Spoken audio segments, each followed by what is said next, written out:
What's the new idea? No, who's the new boss?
But we want the survey results. I was getting nervous. Never not had a quorum, and like, it's 6:03. Peter, can you give us a thumbs up if you can hear us? I was like, should I reach Thank you. out to them?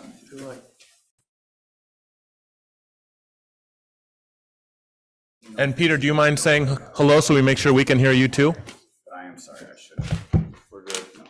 Yeah, hi, welcome, and thank you very much for braving the storm. You're not hearing him No, through the TV. I didn't hear you. No, I was out canvassing this last weekend. Doesn't sound like he's through the TV. Maybe he's through the owl.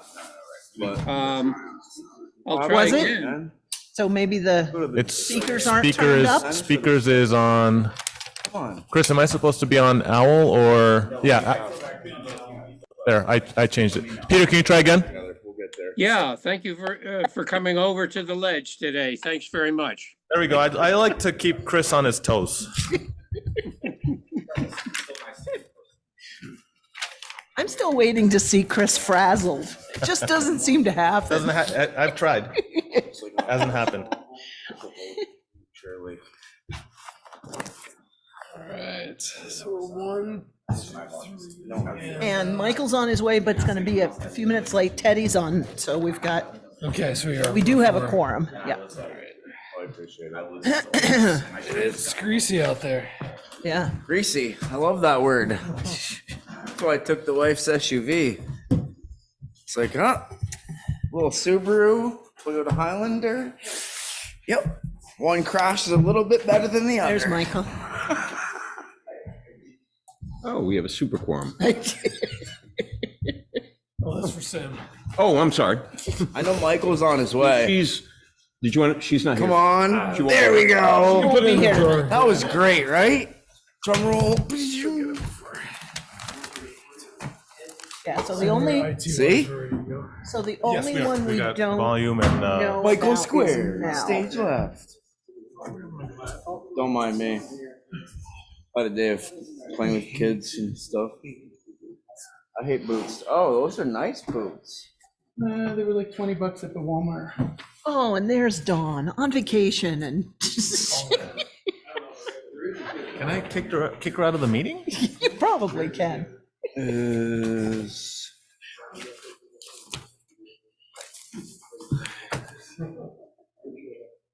All right, well, if we're ready to roll, we can get the show on the road.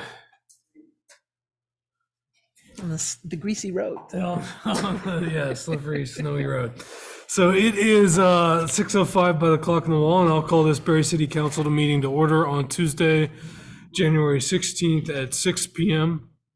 Council present tonight, we have joining us online, Councilor Wozniak, Councilor Deering here in person, Councilor Booton, Councilor Lozon, and I am Mayor J. Kimmerich. And you get Teddy? Counselor Wozniak is here? Okay, sorry.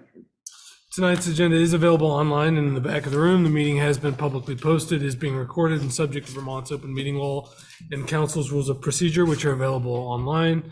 Welcome everybody who's joining us here in the room and and online. If you are on the Zoom meeting, note that the chat function should only be used for technical issues or difficulties.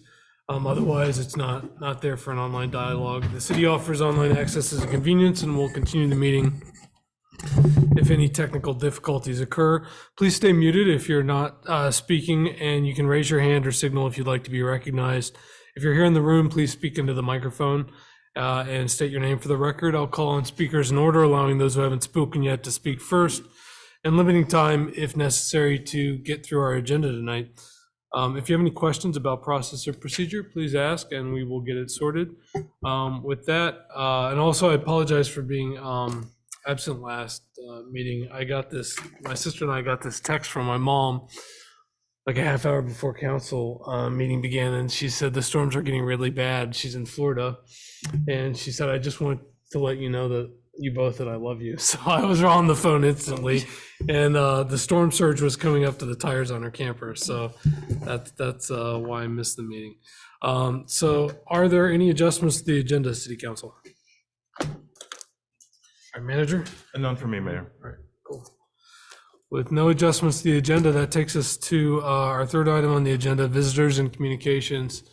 This is an opportunity to speak to an item that is not on the agenda tonight. If you're here to speak to an item that is on the agenda, you can raise your hand and we can recognize you when we take that item of business. Are there any items for anything anyone wants to speak to? It's not on the agenda. All right, hearing and seeing none, that takes us to our consent agenda. We have approval of the minutes of the regular city council meeting of Tuesday, January 9th, 2024. We have the city warrants of January 17th, 2024. Do we have any licenses? Not this week. We will have some next week. Okay, we have ratification of the January 9th, 24 approval to move town meeting day to May 14th, 2024, and place this item on the consent agenda.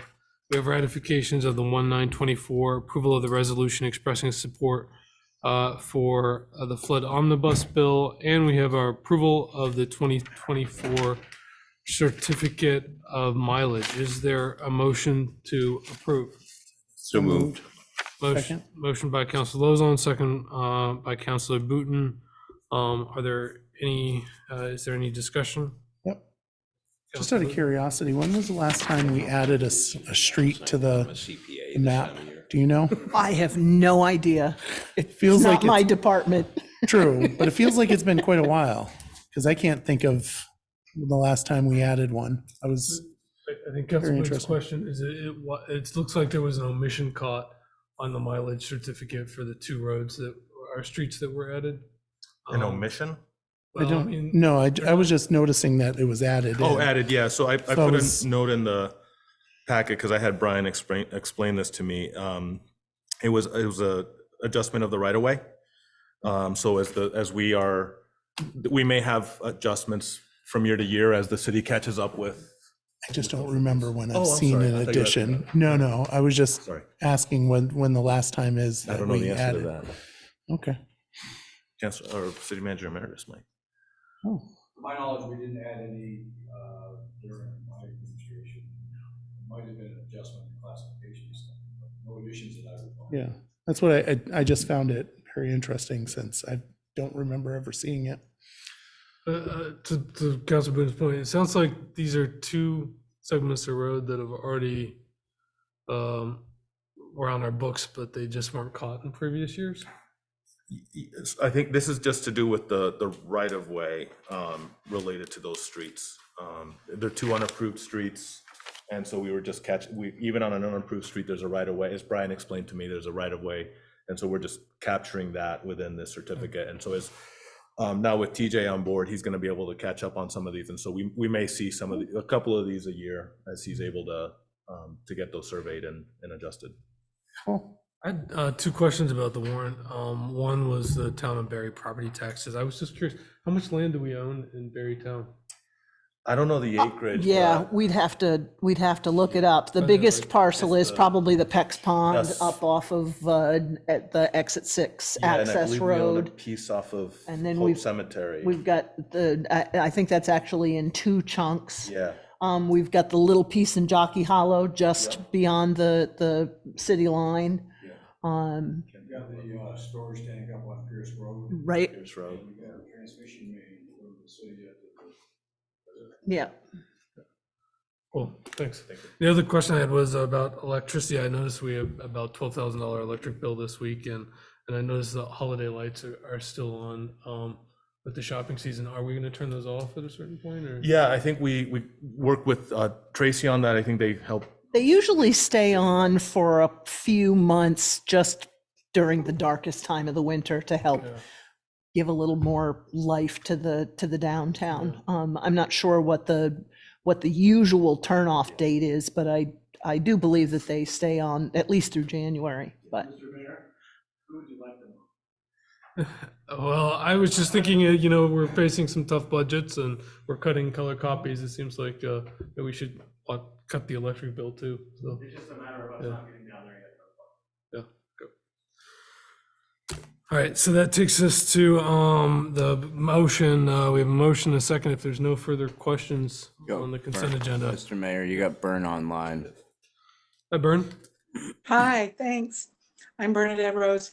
So about the city lights, I was wondering, can you turn them off during the daytime? The holiday lights, they run all day and all night, and I was just thinking that if we could run them on a timer, that would really cut the electric use. And so it's just a comment about that. Thank you. And I'll also note that I'm going to just not participate in this vote, just because the flood omnibus bill mentions the agency I work for in quite a few sections, and it's a little too close for comfort for me. So there's a motion and a second. All those in favor say aye.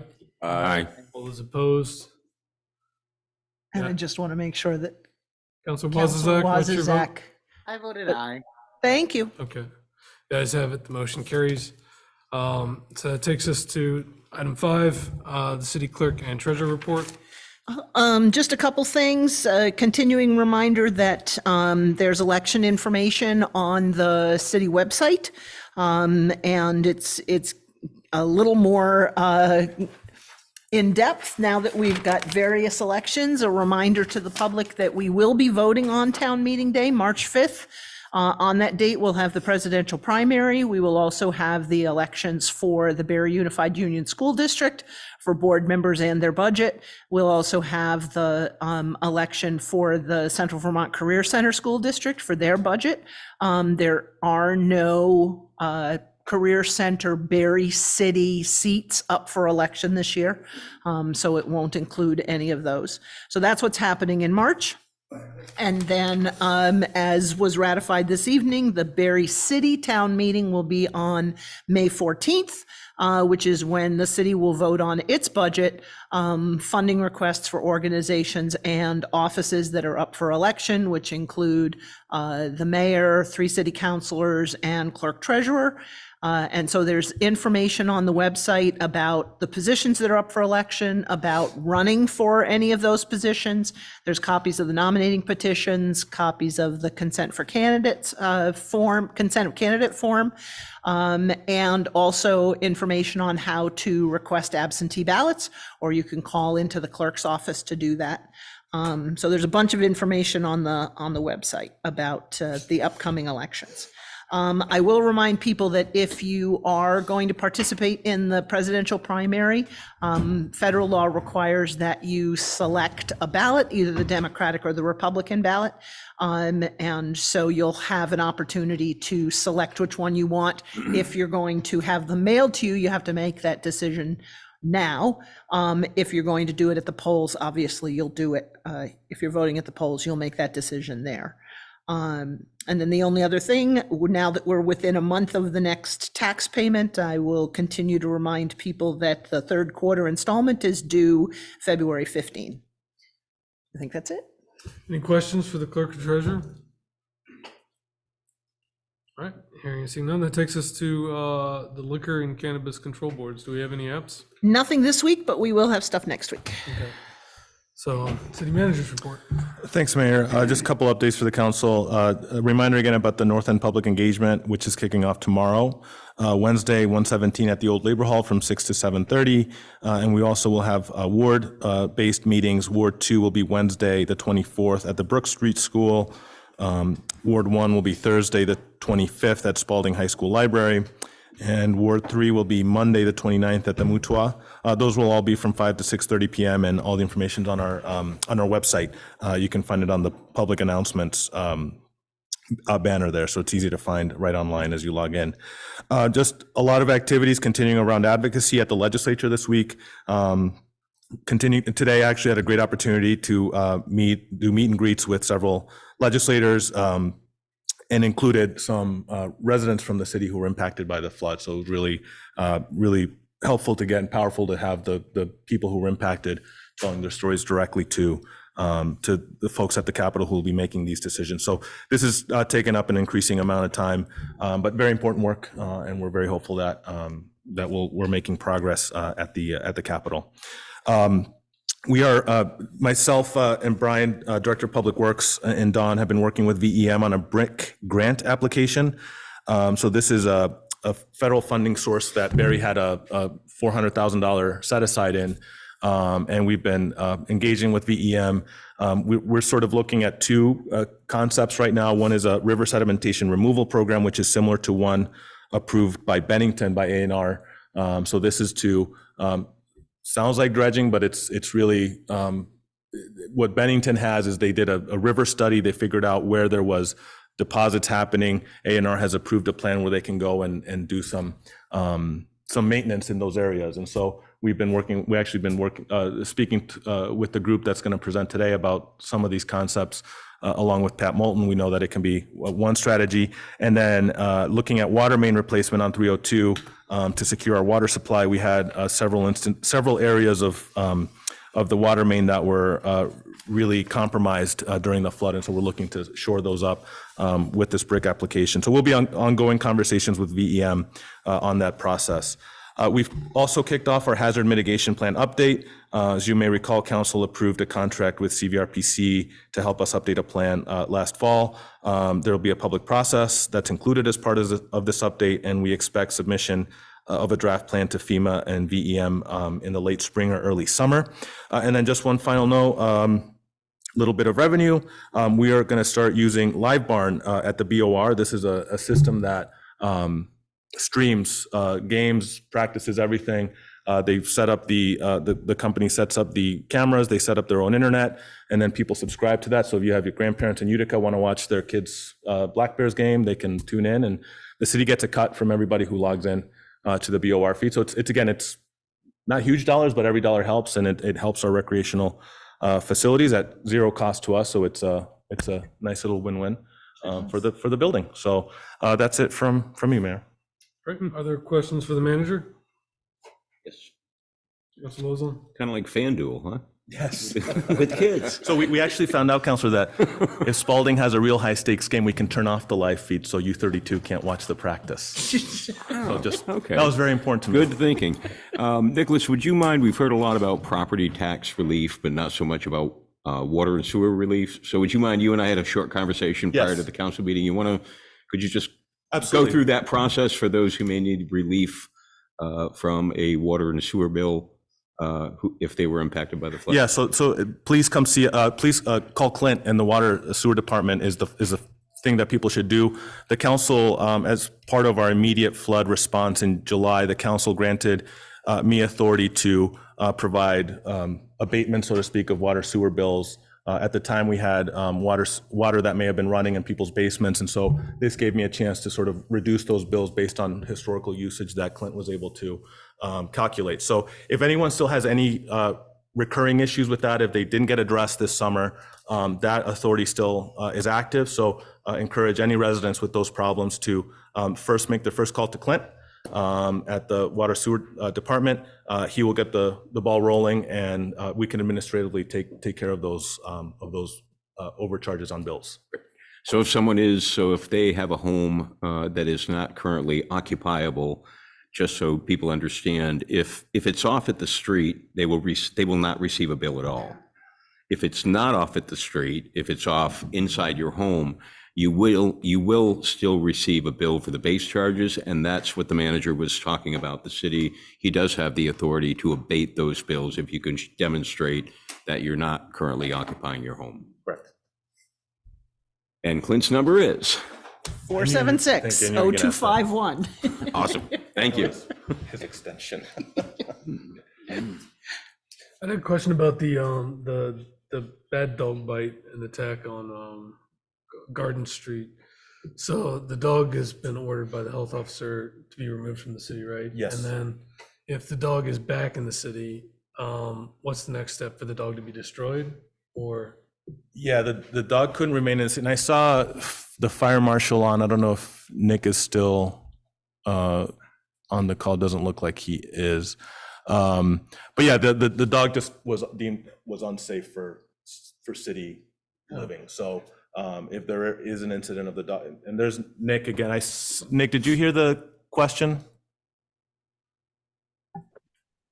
Yes, I did. Do you mind? Are you able to address it? Yeah. Yes, I can. Sorry, I'll park for a second. I'm trying to do some snow cleanup. If the dog returns to the city, it will be seized and will be removed. That's our next step. Thanks. Yeah, I was just curious. You may have seen that email too from the resident. And the Bob Duncan who reached out from the Institute of Architects for Vermont. Were you going to follow up with him about? I Okay. will. Yeah. Okay. Yeah. All right. Cool. Thanks. Are there any other questions for the manager? One last one. I think we've all received an email from a constituent regarding a tree on Nelson Street. Has there been any progress on that? I don't know, Counselor. I know we talked about, I don't think I'm actually getting these. I went back to look. So if you don't mind making sure I'm on them. I'll forward them Yeah, to you. if you don't mind, because Sorry. I think Okay. Jeff may have been on it. I went back to look after you mentioned, and I don't remember finding it. But if you send that to me, I'm happy to follow up with Jeff. I don't have an update at the moment. I'll do that right now. All right. If there are no other questions, that takes us to our first item of new business, which we have guests from A&R. I don't have names, but I know Ned. Ned, do you have anybody else joining you tonight? Yeah, primarily I'll be speaking, but also Stacy Pomeroy is here to help with any questions that might come up in terms of Q&A stuff. So thank you. And pretty much the two of us. All right. Did you want to All right, kick and can I share No, my I'm happy screen? to turn it right to them. Yeah, Ned, you should have been, you should be authorized to share your screen. Okay, great. There you are. All right.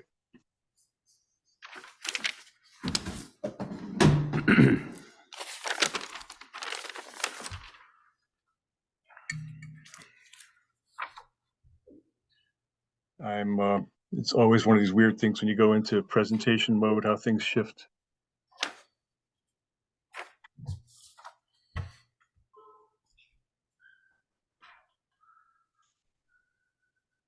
Hang on.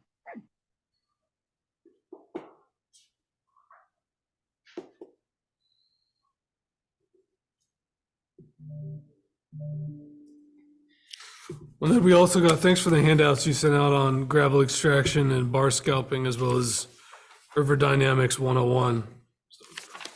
Great, great. Thank you. Those are from my colleague, Stacy. Stacy. All right, from the top here, one more time, sorry.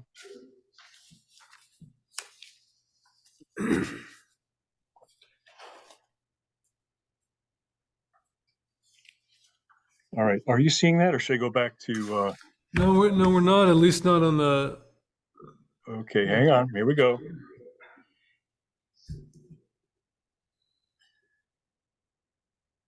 All right, how about now? still nothing. No luck. Yeah. I don't know if we can pull up the presentation. No, because it came after we had all our stuff loaded. Oh, there it goes. There we go. Do you see it? I don't. We're seeing your PowerPoint window, but we're looking at a gray blank screen. It might be. That's what I'm seeing too. But then, did you want us to maybe you can save it as a PDF and then Let me share the Sure, PDF that I have. I do have that prepared, so let me just bring that up and see if that will okay. override here. Something curious about this, of course.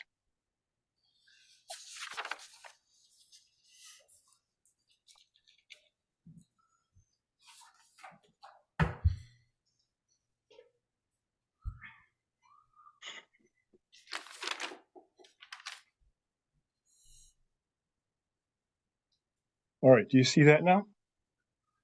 Might be a little bit of a delay. You still have the PowerPoint screen, Ned. You still see PowerPoint, okay. Thank you. You have 2 monitors? Nope. All right. Laptop.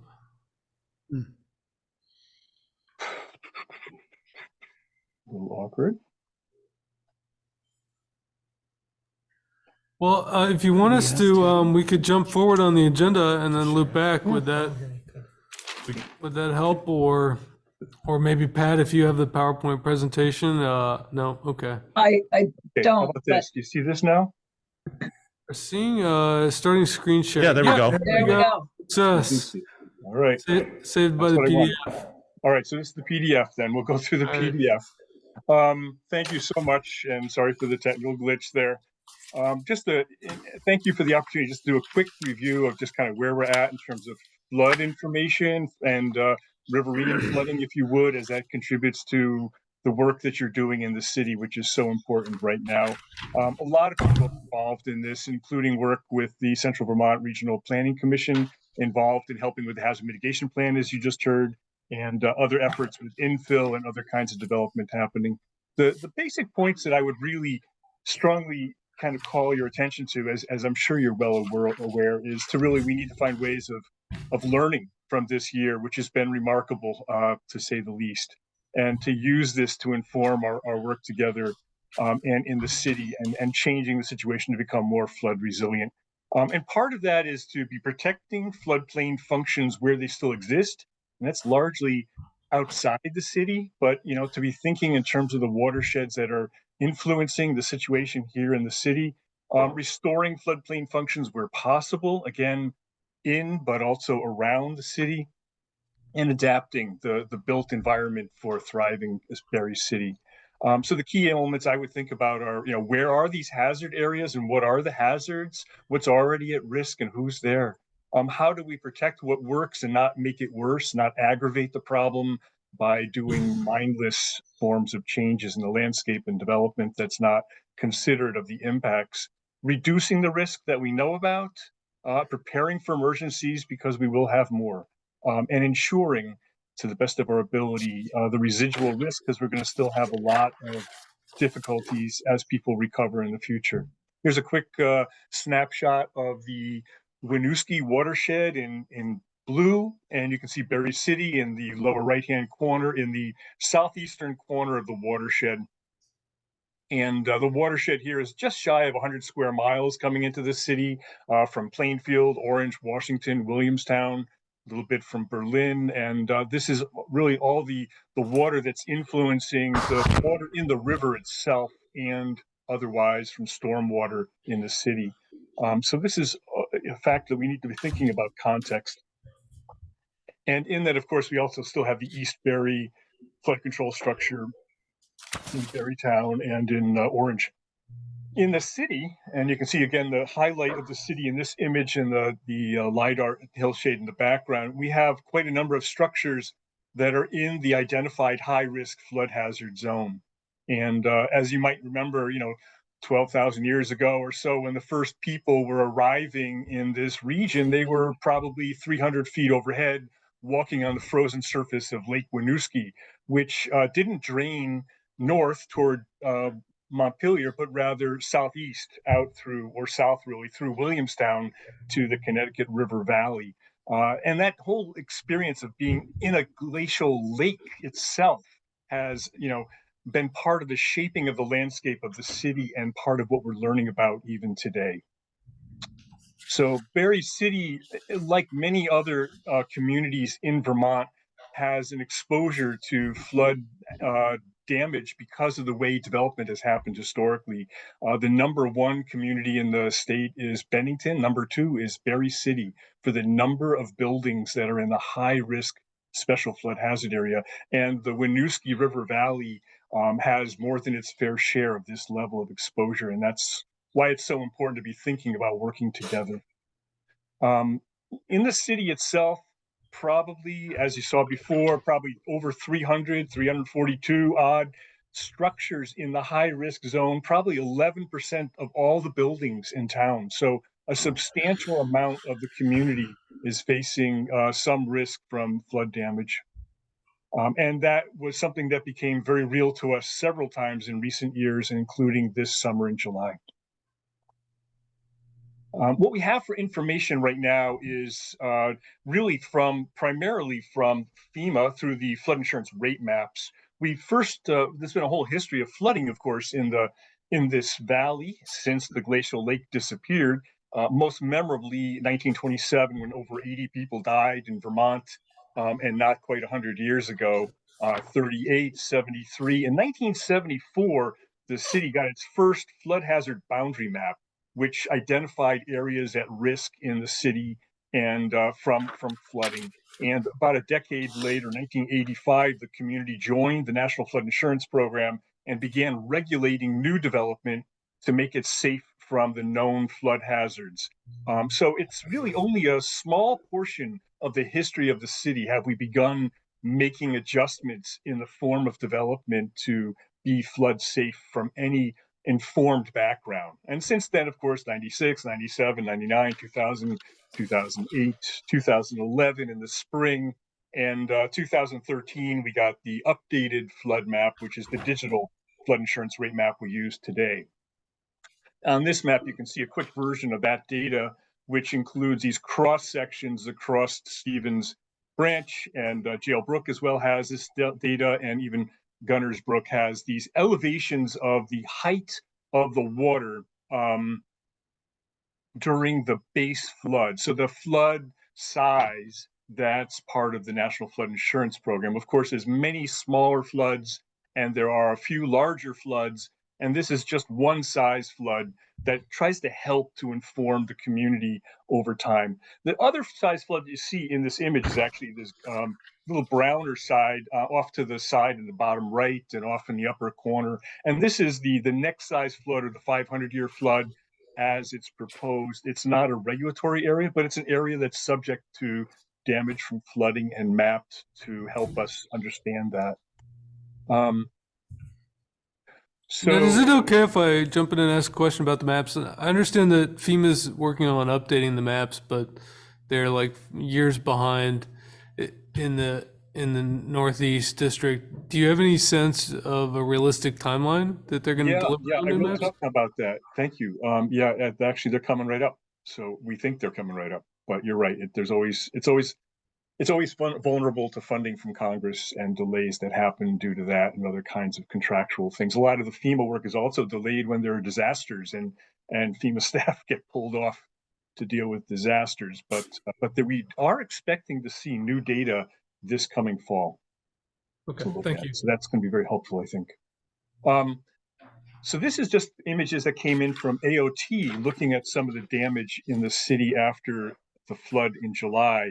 And, you know, the Stevens Branch has been hemmed in by development and fill over the years, most of it not informed by flood maps, and a lot of the roads and bridges, as you can see, the railroad trestle here, collecting trash and debris and becoming little mini dams and affecting the rest of the city. So that's one factor that is visible.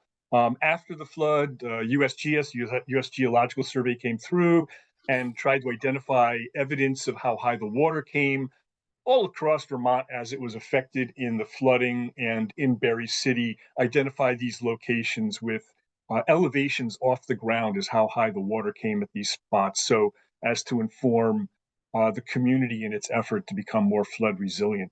And as it says in the bottom right, we're looking at preliminary data coming in probably in this summer or fall to look at that information. For better and for worse, it's not entirely what we would love to have. And I just want to reiterate that in a second. One of the elements is that the world is changing. In this arrow here, you can see is back in the late 70s when I was in college in geology class. And at that time, there was nobody that was quite clear whether the elevation of CO2 was happening at all. And of course, since then, we've gone well above 400 parts per million in the atmosphere. And the global surface temperature has now, in this last year, hit 1.5, a temperature that we haven't hit globally for 100,000 years. That also is affecting sea temperatures, which is the key thing that drove our experience in July, was the temperature of water off Florida, reaching over 100 degrees and likely to do that again in the coming year. Also, the Vermont Climate Assessment notes that there's been a change in precipitation patterns since the 70s, when we really have seen a change from lower rainfalls to higher intensity rainfalls. That's, again, something that we're all too familiar with at this point. In Tropical Storm Irene, you can see on left in red, a lot of the water that came as part of that tropical storm, more than 6 inches or more, was primarily in central and southern Vermont, and most of it didn't really hit Barre City, although we did have the flooding earlier in the spring.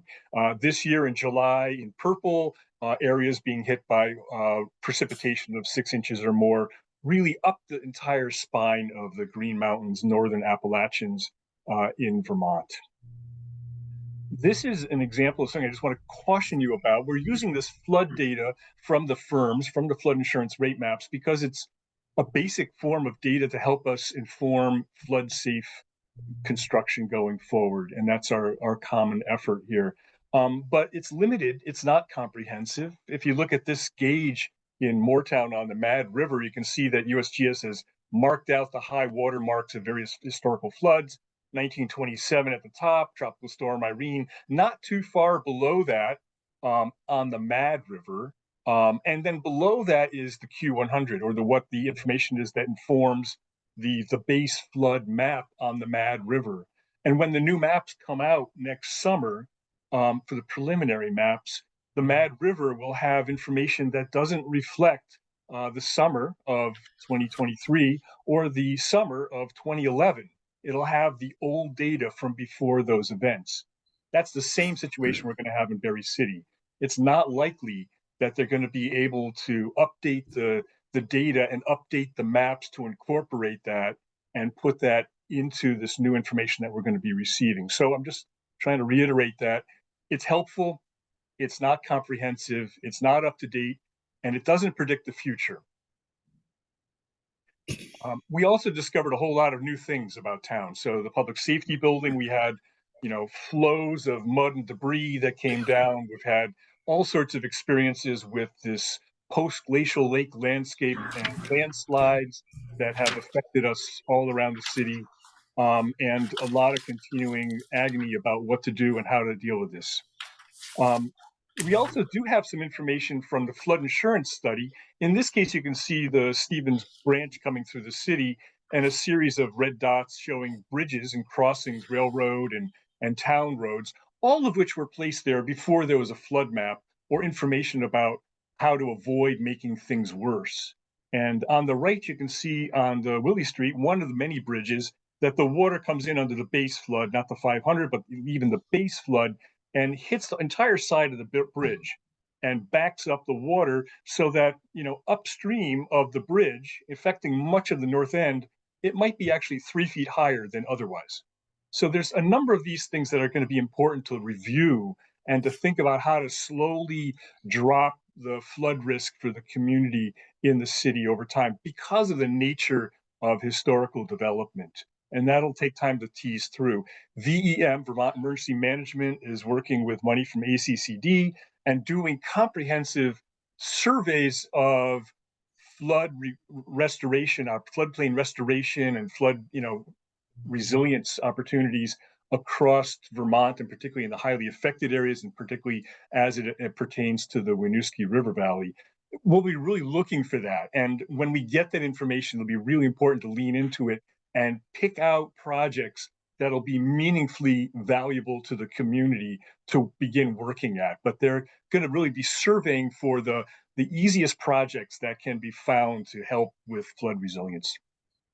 Here's the Willie Street Bridge, actually. And so again, this is a place where one of many bridges that would be catching and delaying water and backing water up into places that are important to us. The other thing I want to mention is ERAF, Emergency Relief and Assistance Fund, which is a state fund to supplement, help communities out after a disaster. And so in this case, after a federally declared disaster, the federal government under public assistance usually picks up 75% of the cost. and the remainder is non-federal money, and the state picks up some of that. And right now, Barre qualifies for 7.5%, and and then the city picks up 17.5% of the remainder that is the non-federal share. But communities that take more steps to reduce flood damage going forward, the state picks up more money toward that response after a disaster, splitting it or leaning in and picking up the majority of it for communities that are taking a number of steps. And in this case, you can see the expanded community report for Barre City on Flood Ready.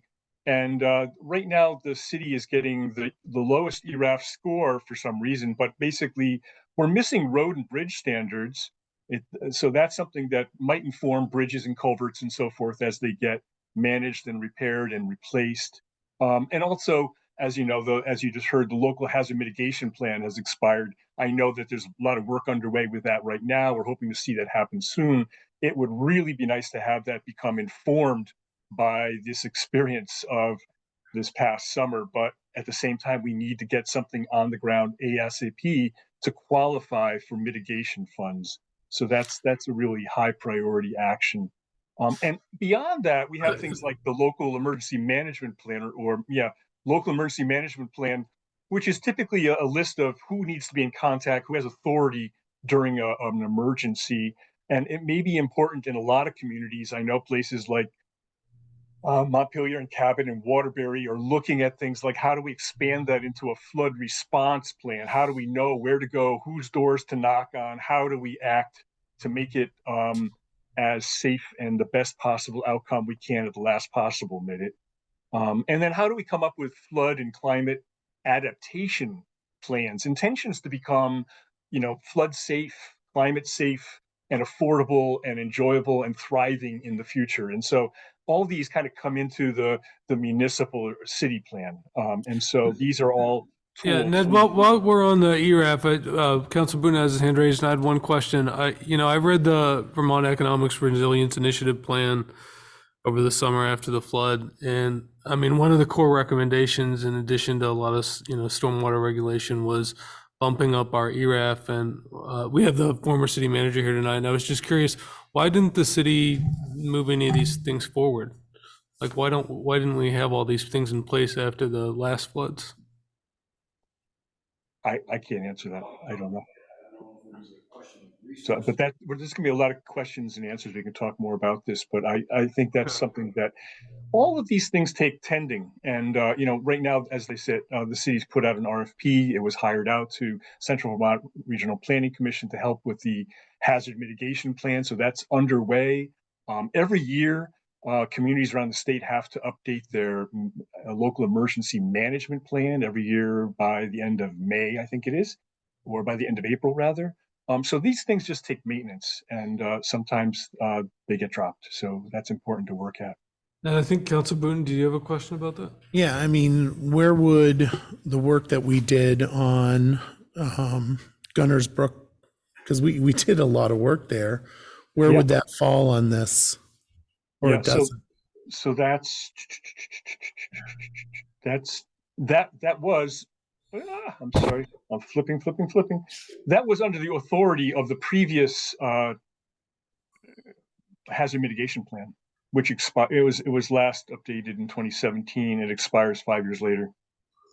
So under that identified a whole bunch of things to do the trash rack, to intercept moving in debris into the system and do buyouts. But somehow the plan is not updated right now. So that's one place where we want to do this learning and incorporate this new stuff. Also, the municipal plan is another place where the community can incorporate this profound experience of 2023 and incorporate this into the future of what we're doing. And as you know, there's a lot of other efforts going on, including a whole series of discussions tomorrow and then ward by ward to talk about other conceptions for making flood safe and affordable and delightful opportunities for the community going forward. So a lot of work going on there. I guess the fourth points I brought up first, we need to learn what happened and document that and really take that seriously. Some of this is going to be NOAA information. Some of this is going to be the flood insurance rate map for all of its strengths and weaknesses. It's going to be using new information as it comes along. It's going to be using community information that's been gathered through this event. As you know, the Vermont Geological Society Survey has been doing a lot of work documenting the landslides in and around the city. Whole new levels of understanding of this, the context that we're operating in. We need to be protecting the functions that already work for us, and floodplains and river corridors slow the water down so it doesn't all come into town at the same time and cause deeper, more damaging floods. So we don't want to lose those. Of course, the city's a small place and there just isn't a lot of it available to us to play with or protect. But in adjacent communities, sometimes there's more of that.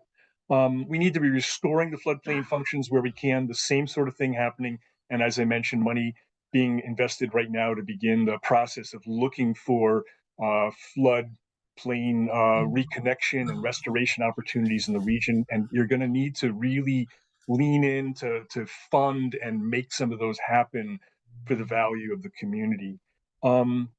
And then adapt and bounce forward, have a vision of where the city wants to be, as you know, and promote future growth as a safe, affordable, thriving community, finding and deploying tools to help people adapt their living spaces and their workplaces to become flood safe, which is a very complex and difficult process. And there's money like even today, the Flood Resilient Communities Fund, which is the more flexible money that is available for flood mitigation projects is empty. There's no money in that fund anymore. And so there's efforts, as you know, under a number of different bills to try to find ways of funding that again, so that can be a useful tool to community members and communities. And then we have the storm drainage and the sediment in the storm drainage in the city that needs to be managed. So that's another piece. The canal itself, or rather the channelized path of the Stevens branch is, really hemmed in and a very difficult, not really a river through the city anymore. It also can't really be reduced in terms of the depth of the channel without exposing sewer pipes and without causing cave-ins and collapse on the banks where there's been extensive work by private individuals to riprap the banks in the historical past. So it's a very difficult thing to do, but absolutely there's ways of managing sediment flow through the channel strategically. So these things are all opportunities to work with the regional management engineer, Jaron Beauregard. So rivers have a bunch of different functions. They store and move floodwater and ice and debris. They also have a lot of other values to our communities, including places that we love and care about. And key thing about floodplains is that they're actually helping us by reducing overall flood levels and flood power and the damage caused by excessive water, which we get and we will get more of. So keep what works, protect the floodplain functions, don't have adverse impacts on our neighbors and on the system that's actually working for us as best it can. And thank you so much for the chance to talk with you tonight and just say that much. There's so much that we have to learn and adapt to. So I will stop sharing and happy to take any questions you might have. Questions for Ned? I see a hand. Representative Peter Anthony. Thank you, Mr. Mayor. I'm really buoyed and optimistic with the presentation tonight. All of you know that I have been for at least 5 years trying to get rid of the trestle that was identified, and congratulations. The other thing that I would point out is both the bridges that, one of which was mentioned tonight, Willie Street, as well as Berlin Street, because of the choice of architecture of those bridges, they turned into dams. The older bridges were like the Granite Street Bridge, which is to say the superstructure was up overhead, which gained at least 5 or 6 feet of clearance from the river corridor. For whatever reason, the agency redesigned them to have the structural bed underneath the roadway, which of course lost a bunch of the clearance. I think that architecture has to be revisited. And finally, let me just point out, I'm so delighted that our presenter not only is talking about trying to move water through the city safely, understands that there is a role for sediment management, understands that there is a role for also channelization, so to say, that is to say, trying to coordinate whatever flood resilient and buyout potentials there are to also widen and restore flood and flow management, but also understand that what we do in Barre City cannot or should not be at the expense of a tragedy downstream. I mean, the whole point is to treat this as a system. And so what may advantage Barre, I hope, will not disadvantage Montpelier, for instance, or Berlin. And in any case, I really am just so optimistic that we finally are going to take a wholesale view of our problem, but also in the context of other communities, including the fact that we happen to be the recipient of a huge watershed that we do not control called Orange and Barrytown. And that's a problem. It's a political problem, but it's also a practical problem. And thank you very much. Thank you for your comments, Representative Anthony. It sounds like a do unto those downstream as you'd have those upstream do unto you. So I see iPad Air, 4th generation. If you could introduce yourself. Oh, it's Danielle. Hi. Hi, everybody. Danielle Zarski. Ned, thank you so much for this presentation. It was awesome. You clearly did your homework. And also, Mayor, your question, or no, actually, I think it was Michael who asked, why don't we have, why weren't we at that level for the ERAF funding in terms of the, having our hazard mitigation plan done, having adopted the road and bridge standards. And so looking forward into the future, I'm excited to know, that Nicholas is working on this, and hopefully our public works director is aware of this in terms of adopting the road and bridge standards, and moving forward, we won't be sort of behind the boat on that. So I think that was a great question. And I think it's really all about how do we make sure that that doesn't happen again. And I guess, Ned, one of the questions I have for you is, one of the things I've noticed in Barre City, spending a lot of time looking at potential sites for river access, is we have a lot of parking areas in the floodplain in the city.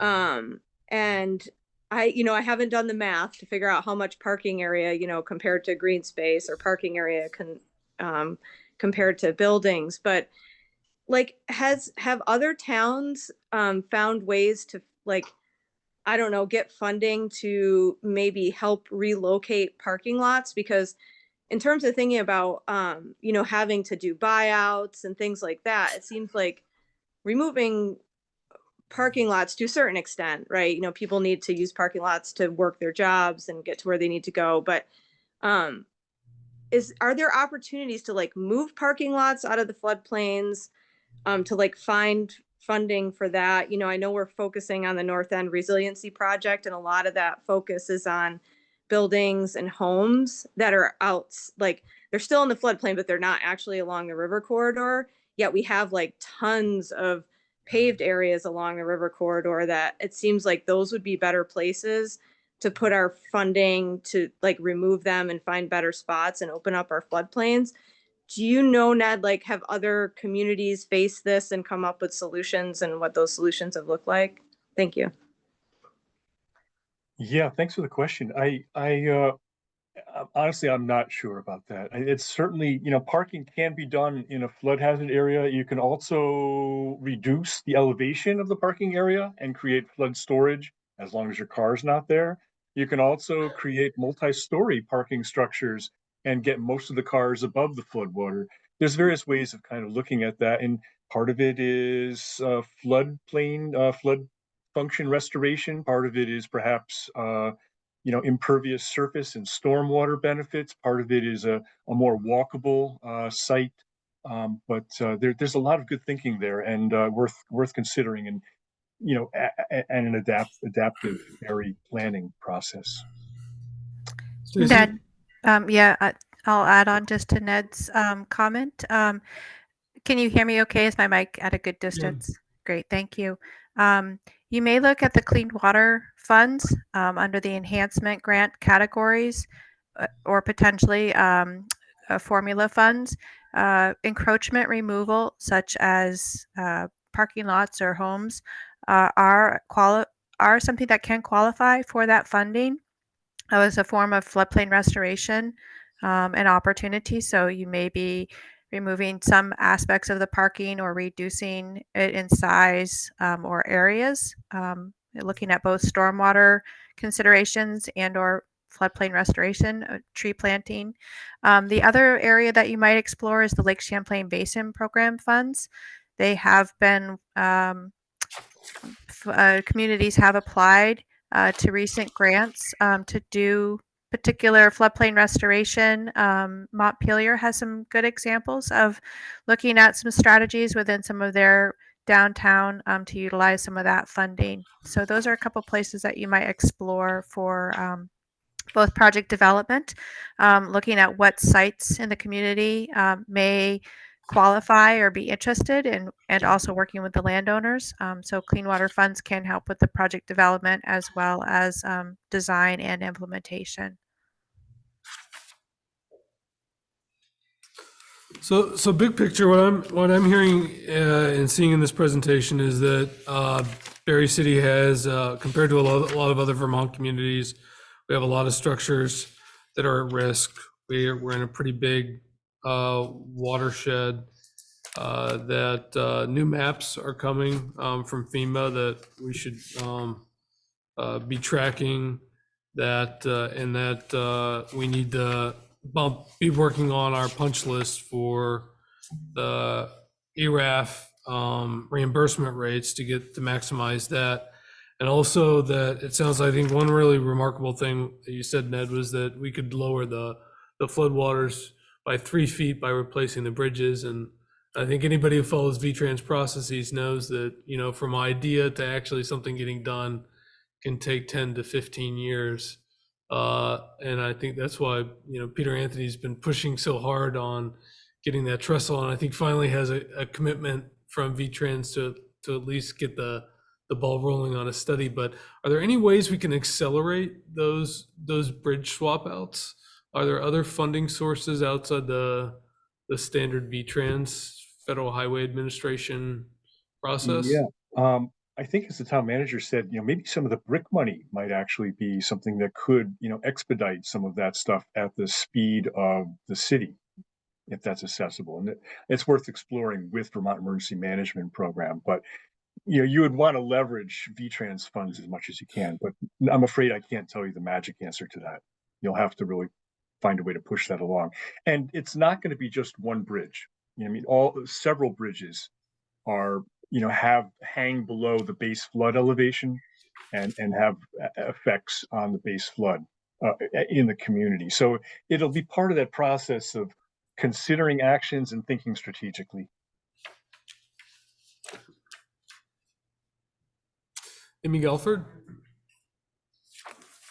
Hi, you had included the conceptual drawing for the North End Gateway project, that little triangle area map. And as long as we've got some river scientists here, I'm curious about your thoughts on that, because that area is physically separate from the river channel. You'd actually have to have flooding of the railroad, Route 302, and a lot of other property before it even gets to that area. And also there's a little cartoon of a pond there that's a decorative pond, which is a different thing than a stormwater management pond. So I wondered if you could talk a bit about the difference between like what looks like a cute decorative feature on a drawing, which actually be a thing that someone would have to maintain, versus what stormwater infrastructure actually looks like for retention ponds and that sort of thing. Thank you. Great question. And there's I think that original sketch is part of this process. It's going out for community discussion tomorrow and by the ward. So I think it's really leaning out there for your input and by input from the community to kind of shape what goes forward and conceptualize that. And I think the sunny sketch is just to put something forward there. The pond, I think, is a very lovely feature. You're absolutely right, though, Amy, that any kind of new built structure is probably going to have to be considering stormwater impacts out straight up in the front design. And a pond could well be contributing some of that. And a stormwater pond could also include actual surface water, with actual value as a recreation pond and an aesthetic feature. So it could do all those things properly designed. They often are not. And so there's ways of creating brutally ugly stormwater ponds, and there's ways of creating things that are features and centers of joy. So that's something to lean into as well.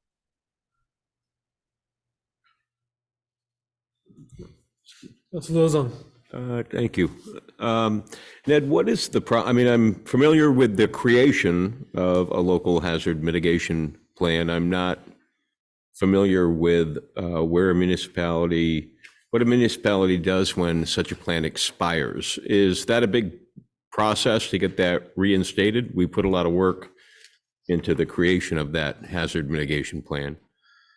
Yeah, you're absolutely right. The community puts a lot of work into it, and most communities across the state do. And it's a big process. They expire every 5 years, and by the time it gets to year 3, it's time when the word goes out to make sure that the communities are moving, they're chasing money, they're lining up people to help them in the next go round. Sometimes the plans get simple updates with new demographic information and other new events that have happened. That whole list of floods that I put up in the presentation was pulled out of the previous hazard mitigation plan. So a lot of this stuff is a long-term learning process and identifying projects, and again finding out who's going to move them and who's going to fund them and make them happen. But it is a big lift, and so when the community discovers that it's expired, it's often a 2-year process to get back on the ground. With ERAF in particular, all you have to do is get a draft into Vermont Emergency Management, and if they haven't even approved it, but they have a draft, they're willing to say that's good enough for the purposes of ERAF. But for FEMA to release money for buyouts and stuff like that, they need to have a plan that they have approved. And that can sometimes bounce back and forth like a ping pong ball. So it's really important to do a good job, be rigorous, and move it forward and respond quickly as feedback comes back in the process. So it honestly is a big lift. Thank you. Thanks, Mayor. And Councilor Lozon, just to the question, we had our CVRPC to help us with this process. We had with Chief Cushman, Deputy Chief Aldsworth, Police Department, Public Works, Facilities. We had our initial assessment draft hazard evaluation meeting. We then go to a presenting those at a public meeting stage. And there's a whole series of steps. We are, believe at our meeting with CVRPC, we're looking at a late spring, early, like June-ish submission to VEM and FEMA. So that's our timeline at the moment to get a draft into for review. Thank you. Yep. I don't know if Pat or Tess, you have any closing comments as this relates to the broader flood recovery conversations we're having over the next 2 weeks. Thank you, Mayor. Yes, and thank you, Ned and Stacy, for being here. Great presentation. I felt it was important for us to have some idea of the science and the known issues in Barre, but helping us all as citizens understand exactly as you said, do unto others as you would have them do unto you. So let's not create a bigger problem downstream, as we don't want those upstream creating a bigger problem for Barre. And therefore we have to be thoughtful, as Ned has said, and it's got to be strategic, it's got to be thoughtful, got to be science-based, as well as what do people in Barre want to see. And I really hope a lot of Barre folks come out tomorrow night to talk with us at the Old Labor Hall so we can get their feedback on what should their neighborhoods look like, what kind of housing should we be focusing on, and what do you want to see as we make Barre more resilient and work to rebuild housing inventory. So thank you. Thank you. Just got to come to Oh the mic. yeah, the mic. It's just brief.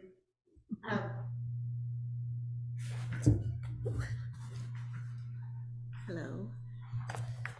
You know, as we met last week and talked about this presentation for tonight, and then seeing this presentation tonight, it just makes me hunger for more information.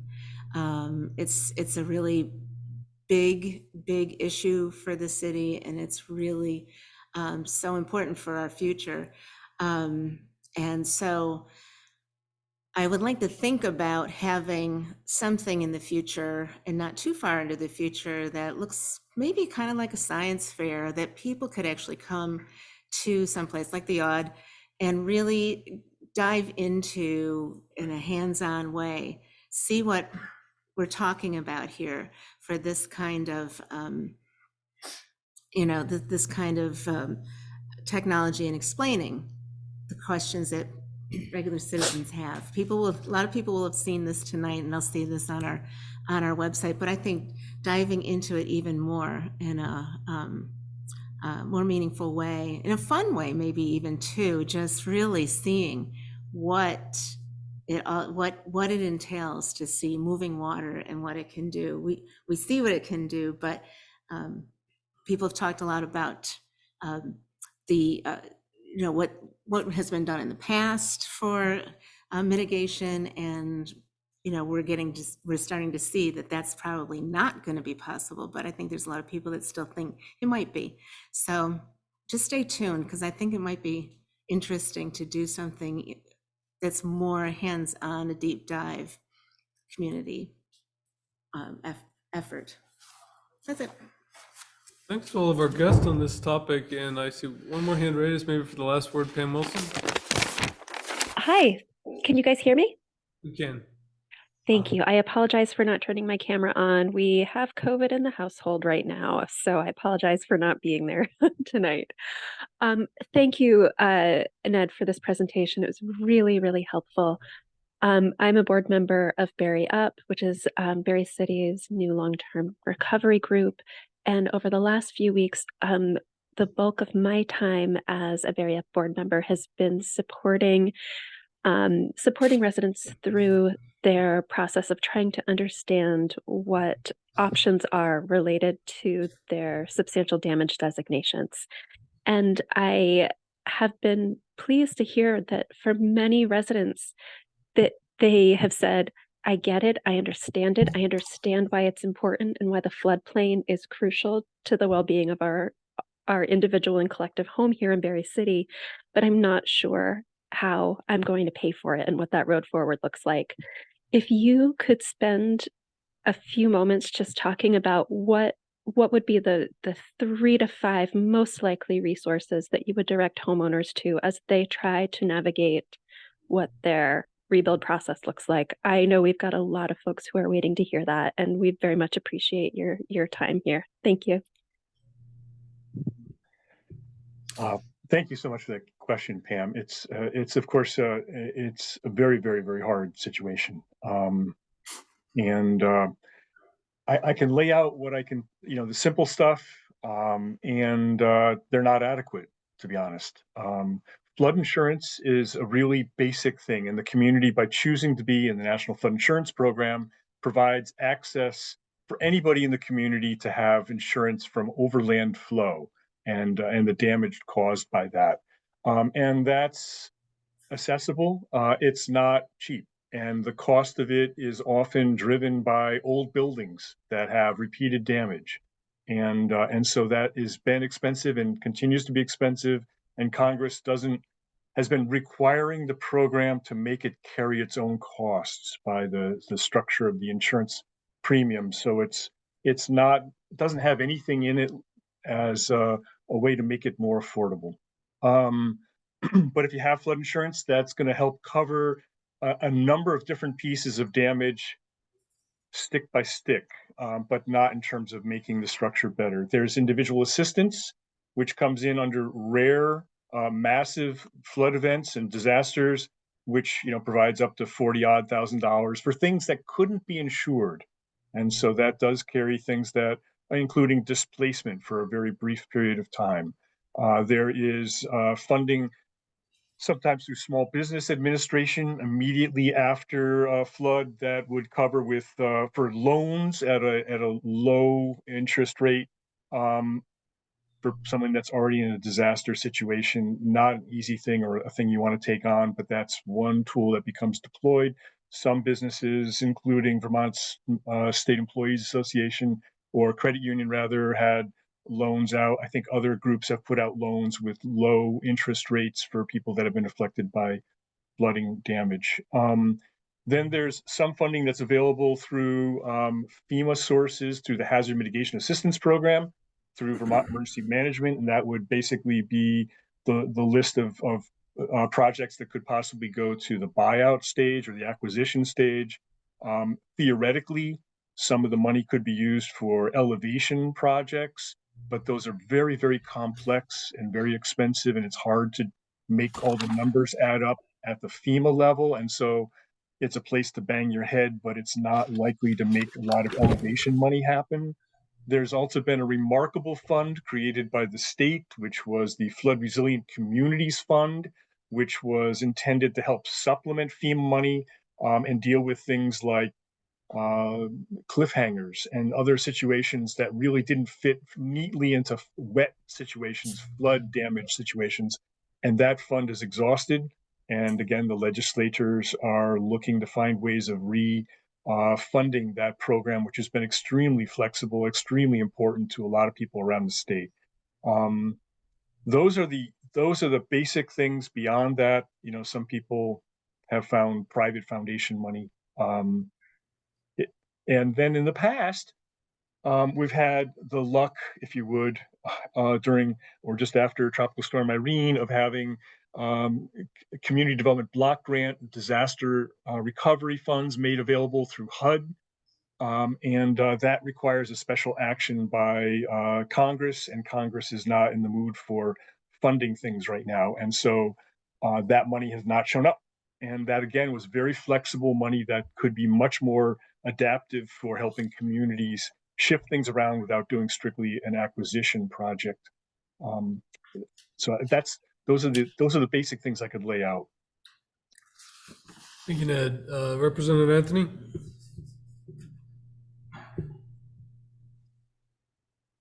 Yes, thank you very much, Mr. Mayor. The representatives from our hometown, Barre City, Williams and myself, as well as the two representatives from the city of Montpelier, McCann and Casey, have introduced what we call an omnibus flood recovery bill. It's a huge lift, but just to be clear, it is our answer to the not only Barre Montpelier problem of the collapse of the grand list and consequently tax revenues, but also Ludlow and Cabot and Hardwick and a bunch of other communities who also have suffered immeasurably and inordinately from the flood in July. We think that omnibus bill has a chance of part of it coming into the Budget Adjustment Act. We are eagerly awaiting the governor's budget address, which is to happen in the next couple of days, and see whether or not the governor understands that there are certain communities, our own included, that have been inordinately impacted, and whether or not there is some recognition of that extraordinary need. And we'll see. But as I say, a bill that specifically targets communities that were noticeably hurt, like our own in central Vermont, is part of the core logic of that bill. We'll see. Thanks. And I think the bill number is 723, but never mind. It's already floating around 2 or 3 different committees, Ways and Means and Appropriations included. But thank you. Thank you. All right. That was a great conversation, and we're going to continue it some more with the community tomorrow night. That takes us to a presentation of the draft capital improvement plan. Thank you, Mayor. Let me just pull it up.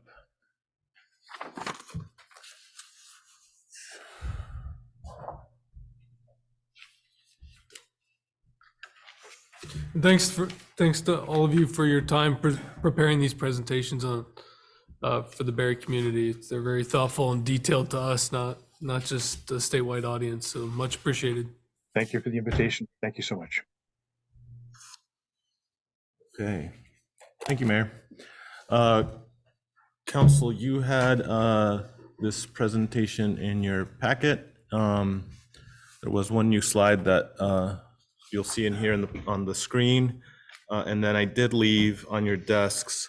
I had made an error grabbing the spreadsheet, so I left a very important part out of the spreadsheet, which was the resources side.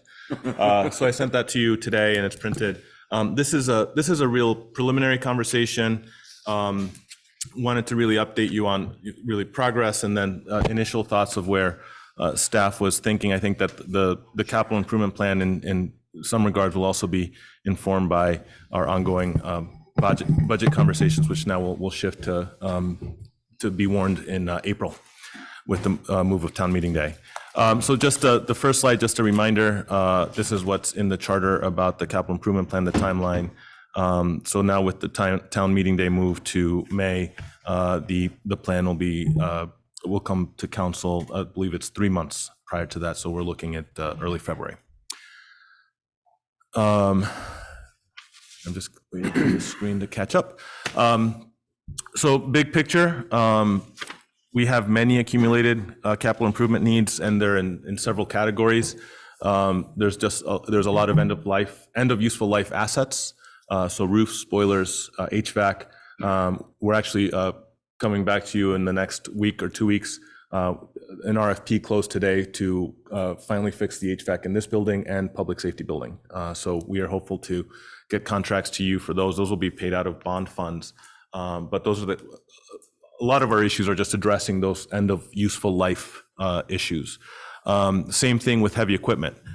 We have an aging fleet, and particularly on the DPW side with plows, dump trucks, et cetera.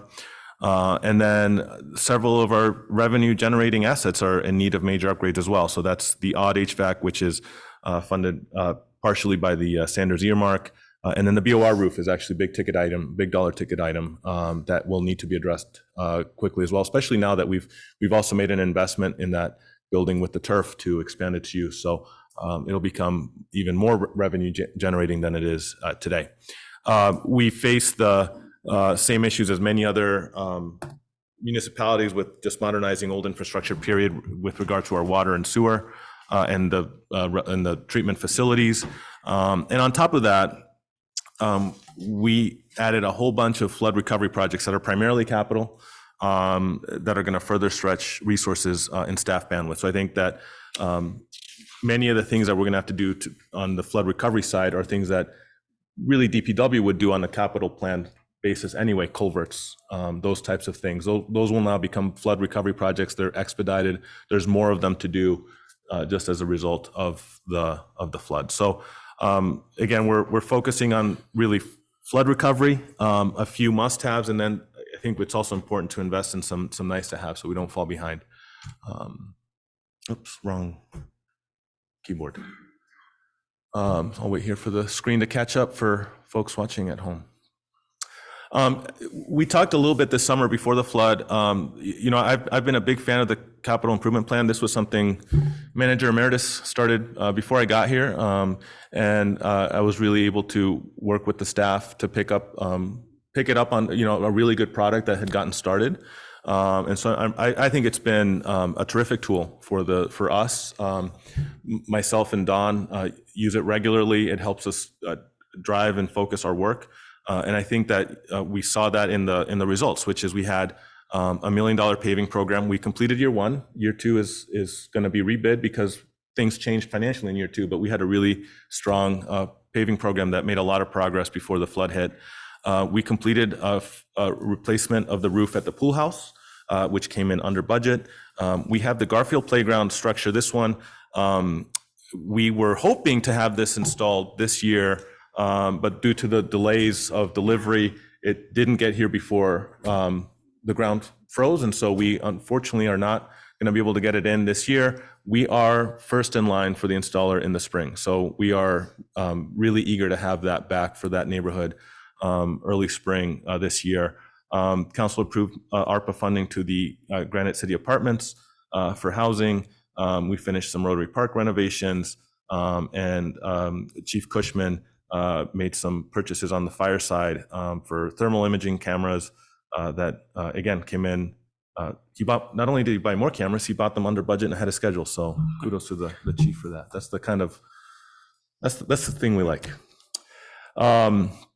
So that was the capital project side. Just some additional highlights on the equipment side. We replaced police cruisers. We started going to hybrid cruisers, which I think just better all around.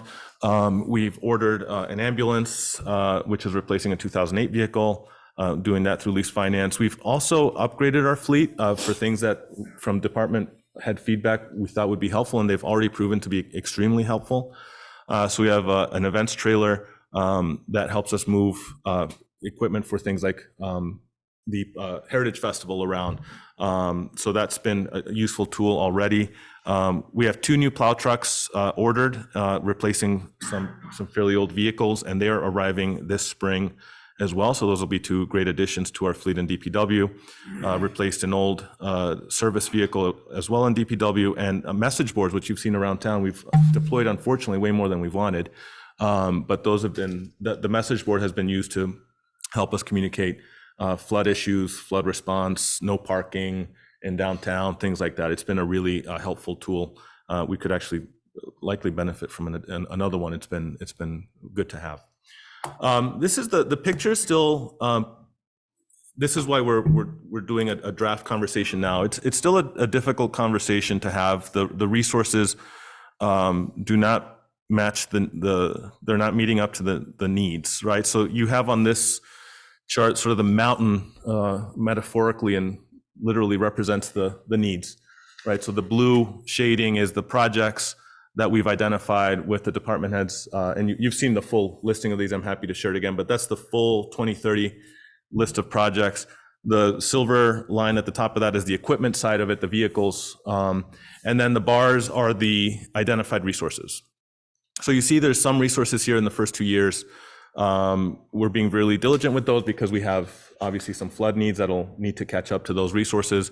But you see just obviously a huge gap in the middle there, and that's driven by some pretty big projects that we've identified on the DPW side.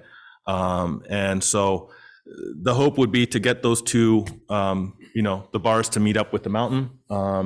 And as you can see that we sort of flatline out some assumptions in the out years for things like local options tax, things like that. But there's going to have to be some bonding. There's going to have to be some grants. There's going to have to be state resources, federal resources. Obviously, we cannot make up that gap just with city funds. But the things look good in the first couple years. We obviously are being diligent, as I mentioned, because of the flood, the uncertainty of the flood. And this really, again, highlights why we're watching every dollar this year extremely carefully. These are some FY25 priorities that have come through our department head process. Again, these are limited. We'd love to be more ambitious, but we're again being cautious based on the circumstances that we're facing. On the public works side, we're looking at new plow truck. Again, we're trying to catch up with fleet that's been aging, and I'm trying to get this out of my way here. And we have a new excavator as well as prioritized at the DPW department. And the garage is huge, huge TBD. I mean, that TBD is doing a lot of work on that slide. And we know that we saw again this July why it's so important to replace that facility. It was absolutely devastated, and I think contributes to it's not a place. It's hard to recruit for the Public Works Department, and I believe that garage is a prime reason for that. Paving and sidewalks. We're looking at a $512,000 paving program to be bid out in the spring. Facilities and recreation. These are a couple of. This is where I mentioned nice to haves and must haves. So Zamboni, we're approaching end of useful life for the Zamboni we have at the BOR now. That's a moneymaker for us. It's where it's and it's also. It's where many of our kids recreates, where our high school plays its hockey games. It's a place that we need to make sure it continues to be available for our community. Counselor? Are we able to sell the old Zamboni when we buy a new one?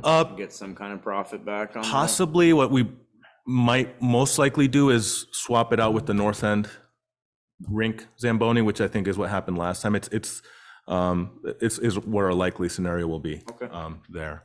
And then Playground 2000, we got started on finishing the bathrooms there. And again, that was interrupted. We had made some really good progress. We actually installed some of the security features and had some of the fixtures. We just weren't able to, the flood took over, obviously, everything this summer, but we're really want to prioritize that, making a great space for families to go and be able to, go to the bathroom when you're there with your kids. We have lease finance payments to continue to make on the ambulance that was previously purchased. For the police department, we're continuing lease finance payments on our finance payments on the dispatch center. We're moving forward with body cameras. This is currently living in our expense budget, but it's really a capital outlay. It's a long-term investment, so we're highlighting it here. And then, as I mentioned, we have the HVAC upgrade, which was out to bid, and we should have a dollar figure for council within the next 2 council meetings. Same thing at City Hall with the HVAC, and then we're going to look to make some investments in our servers, especially as we go through the reappraisal system. We'll be taking on new software at City Hall. So what's next? Sorry, Councilor. Have we already put money into the bathroom?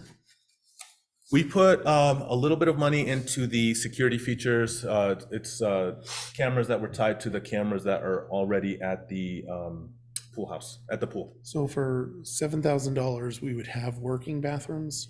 And the question that I have is, how much would it cost to get a porta potty up there for 5 months? Yeah, the porta potties not expensive. The porta potties, I think when we rented them this summer from Wind River, I believe they were about $125 a week.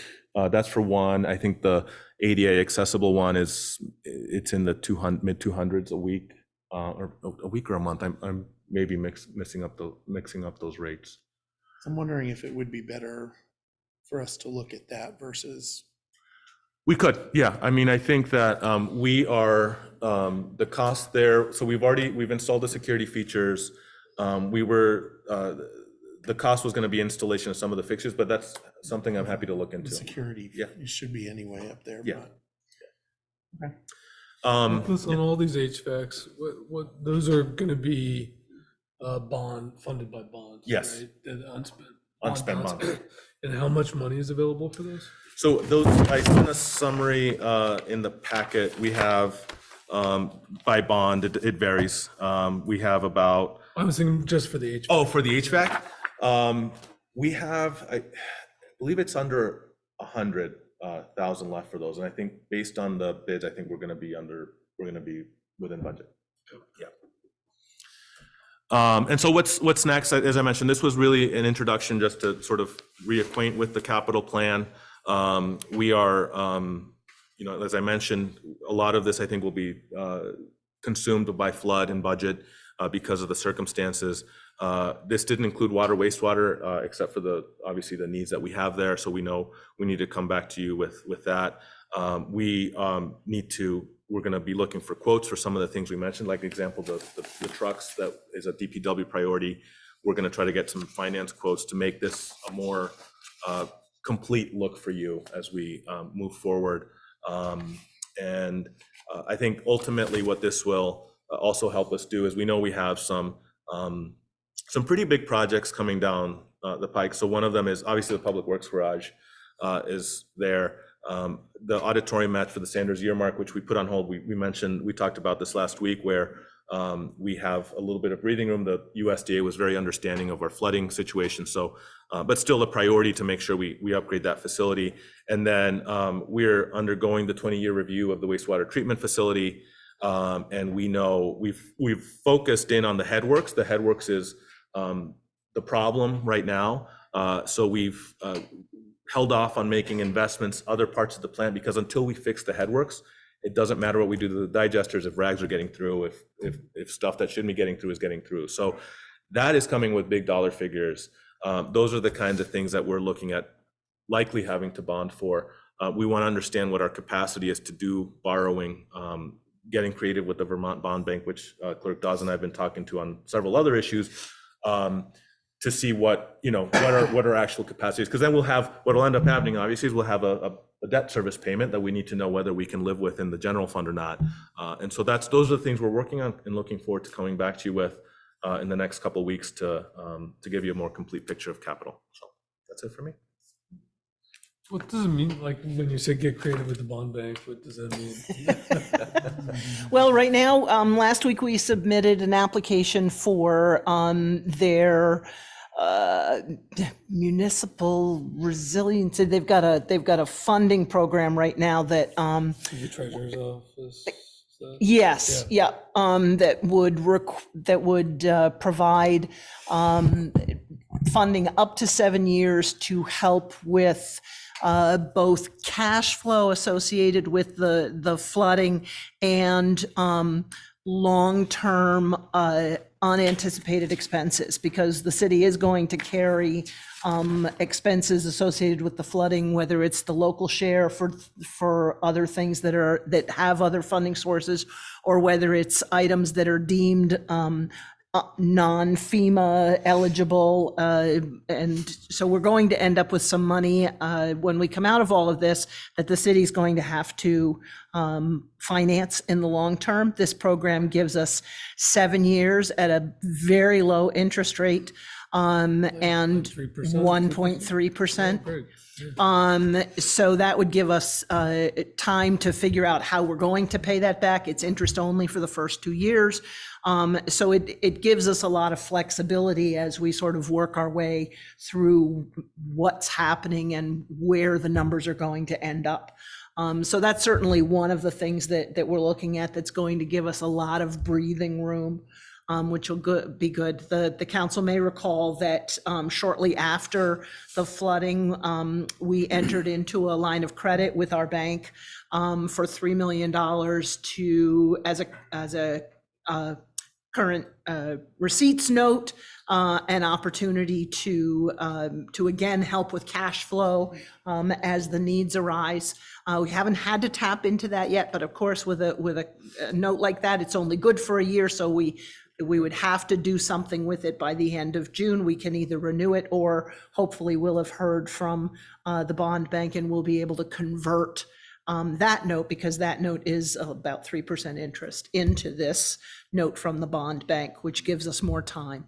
And then, of course, we'll also, depending, we've had not even preliminary conversations, but when the manager talks about the headway information and stuff, we've begun to think a little bit about what bonding we might need to do for some of those larger projects associated with the public works, with water, wastewater, and possibly putting things in front of voters, and those were very preliminary at this stage of the game. So How many million capacity would there be for general obligation bonds to do the wastewater treatment plant, and at what rates do you think?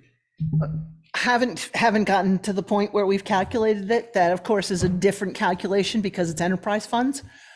So it's a different animal than anything that would come through the general fund. So it would have to be a separate bond for an enterprise operate, yeah. Yeah, and if it's a bond, in the past, we've done bonds where we've approved up to a certain amount of money, 1.75, 2 million, something like that, that included things that were general fund and wastewater and water, and each one of those requires a separate application and separate agreements with the bond bank.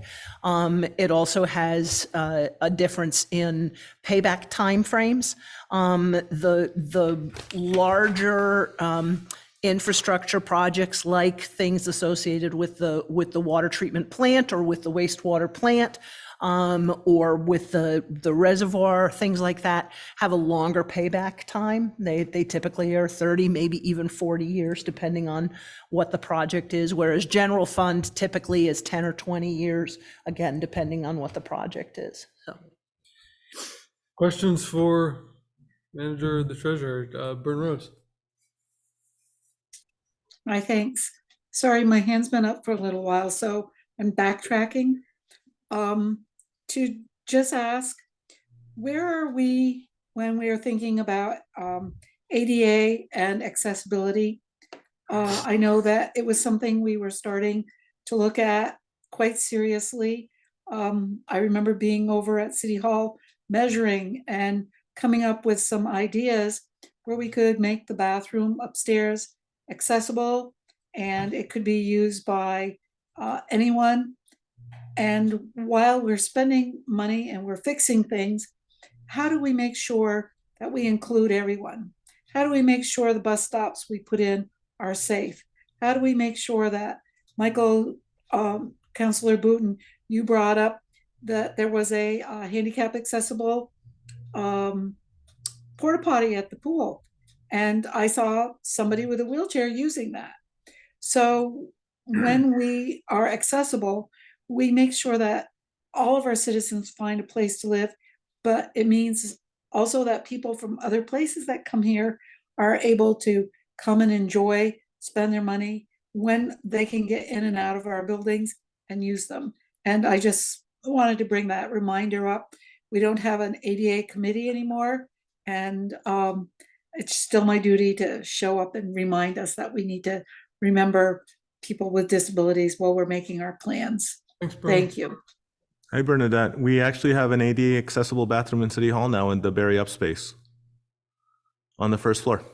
Oh, good. I'm going to go and check it out. Thank you. Good. Because I was wondering where did the money come to fix that? Where was that money coming from? That was an unspent bond as well. Thank you. I'm so glad to hear that. Amy Golford?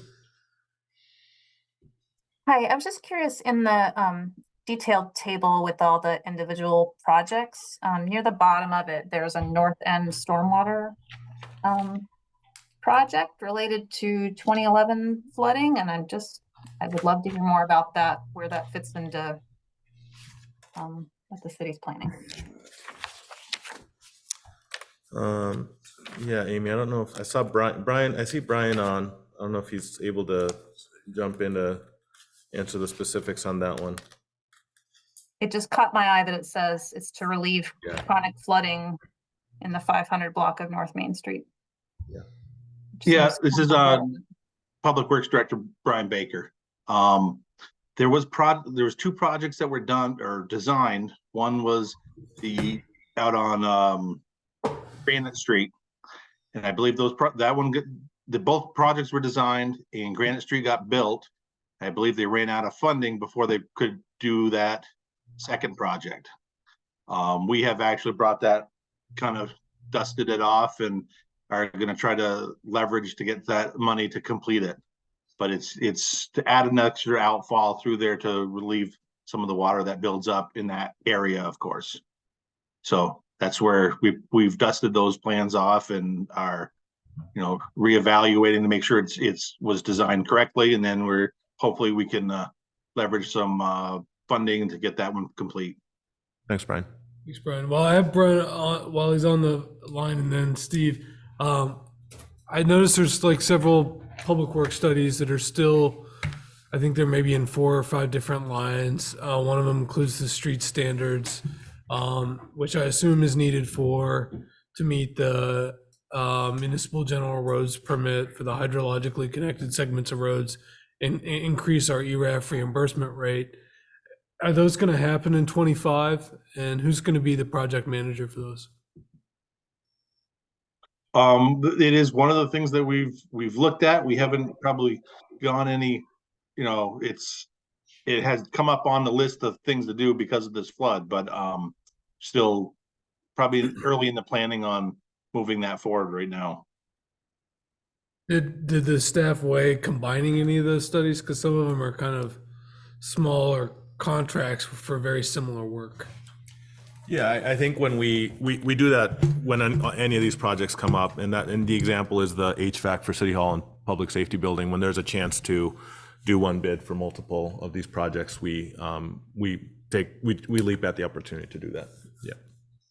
Steve, you wanted to talk about that outflow? Yeah.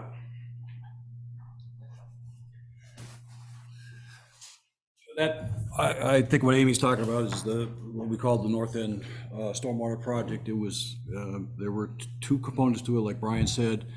One was the Granite Street sewer, storm sewer, which actually was completed and was and is very successful as long as the river isn't flooding. And then the other was to increase the size of the stormwater line from the parking lot of what used to be the People's Health and Wellness Clinic, which goes across, it goes under, through a culvert under the railroad to the river. The problem is that when the public safety building was constructed, all the drainage that comes down to the brook and from Northbury School and whatever comes down behind the Public Works building, the Public Safety building. And I think there have been some recent flooding issues just because of the volume of water.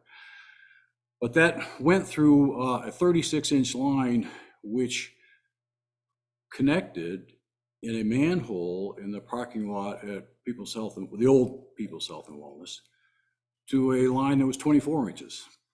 So anytime you got any significant water, flood water, storm water coming down through that line across the Public Safety building, you could go down there, you could watch the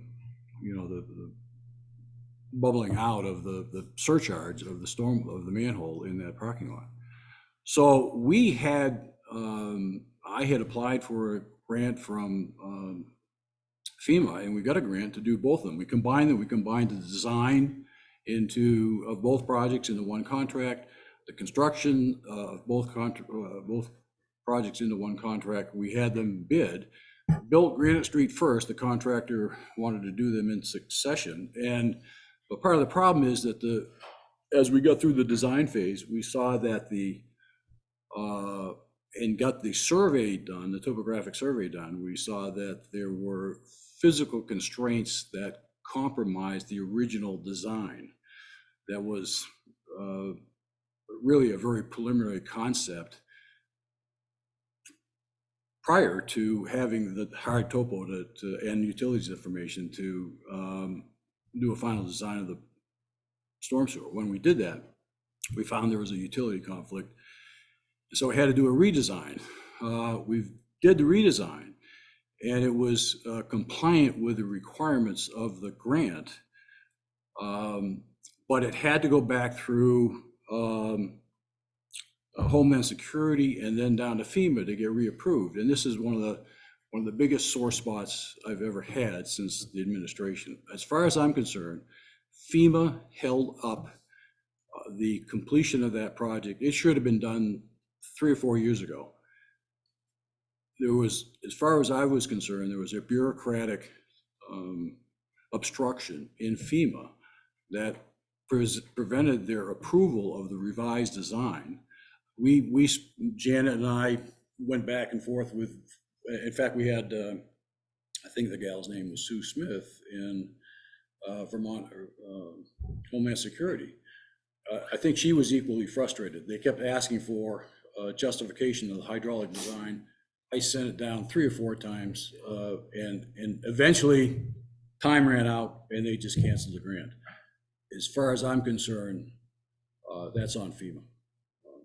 But the design is done. Brian, I don't know if Brian, they've taken another look at it or not, but the design was done, it was bid.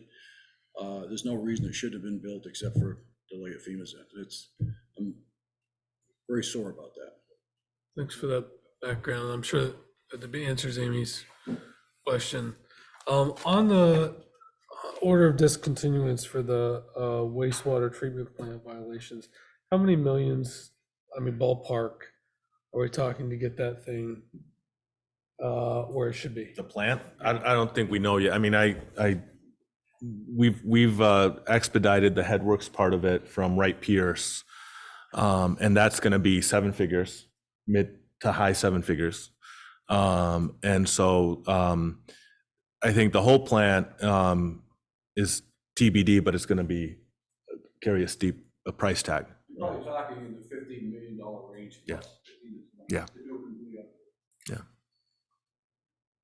And then on our revenue sources, so we're looking at still 750 for local option tax receipts each year, or? And then we have our streets and sidewalks fund. Yeah. And then are we doing any general fund transfers to capital? To the extent we can. I mean, that'll be determined on resources and fund balance, which fund balance we were accumulating due to vacancies. We've now are using it up as for flood. I know we had the conversation about that becoming receivables, but to the extent we have fund balance, we would come to the council to allocate that. We've done that a couple times. We allocated, the last time I think was also, I'm looking at Chief Cushman, the last time we did it was for replacement fire gear, was an allocation of fund balance to cover one-time expense. So we're very supportive of it. The resources may not be what they were in years past to do that. The voter approved streets, sidewalks, Yeah. fund balance transfers to the extent that that's possible. Yep. Which we don't think it will be, probably. Not to have it back. Local option tax. Right, and you'll see that on the manager's sheet, he's accounting for a $900,000 local option tax available funds on an annual basis. And what I just passed out shows you all of the local option taxes that we've received since they went into effect in 2018, which is when the rooms, meals, and alcohol went into effect. And then, of course, October of 22 was when sales went into effect. And looking at the last 4 months or 4 quarters worth of collections, which was both rooms, meals, and alcohol and sales, that's about $890,000. So the manager's estimate of about $900,000 is pretty close to what we're collecting on an annual basis. So.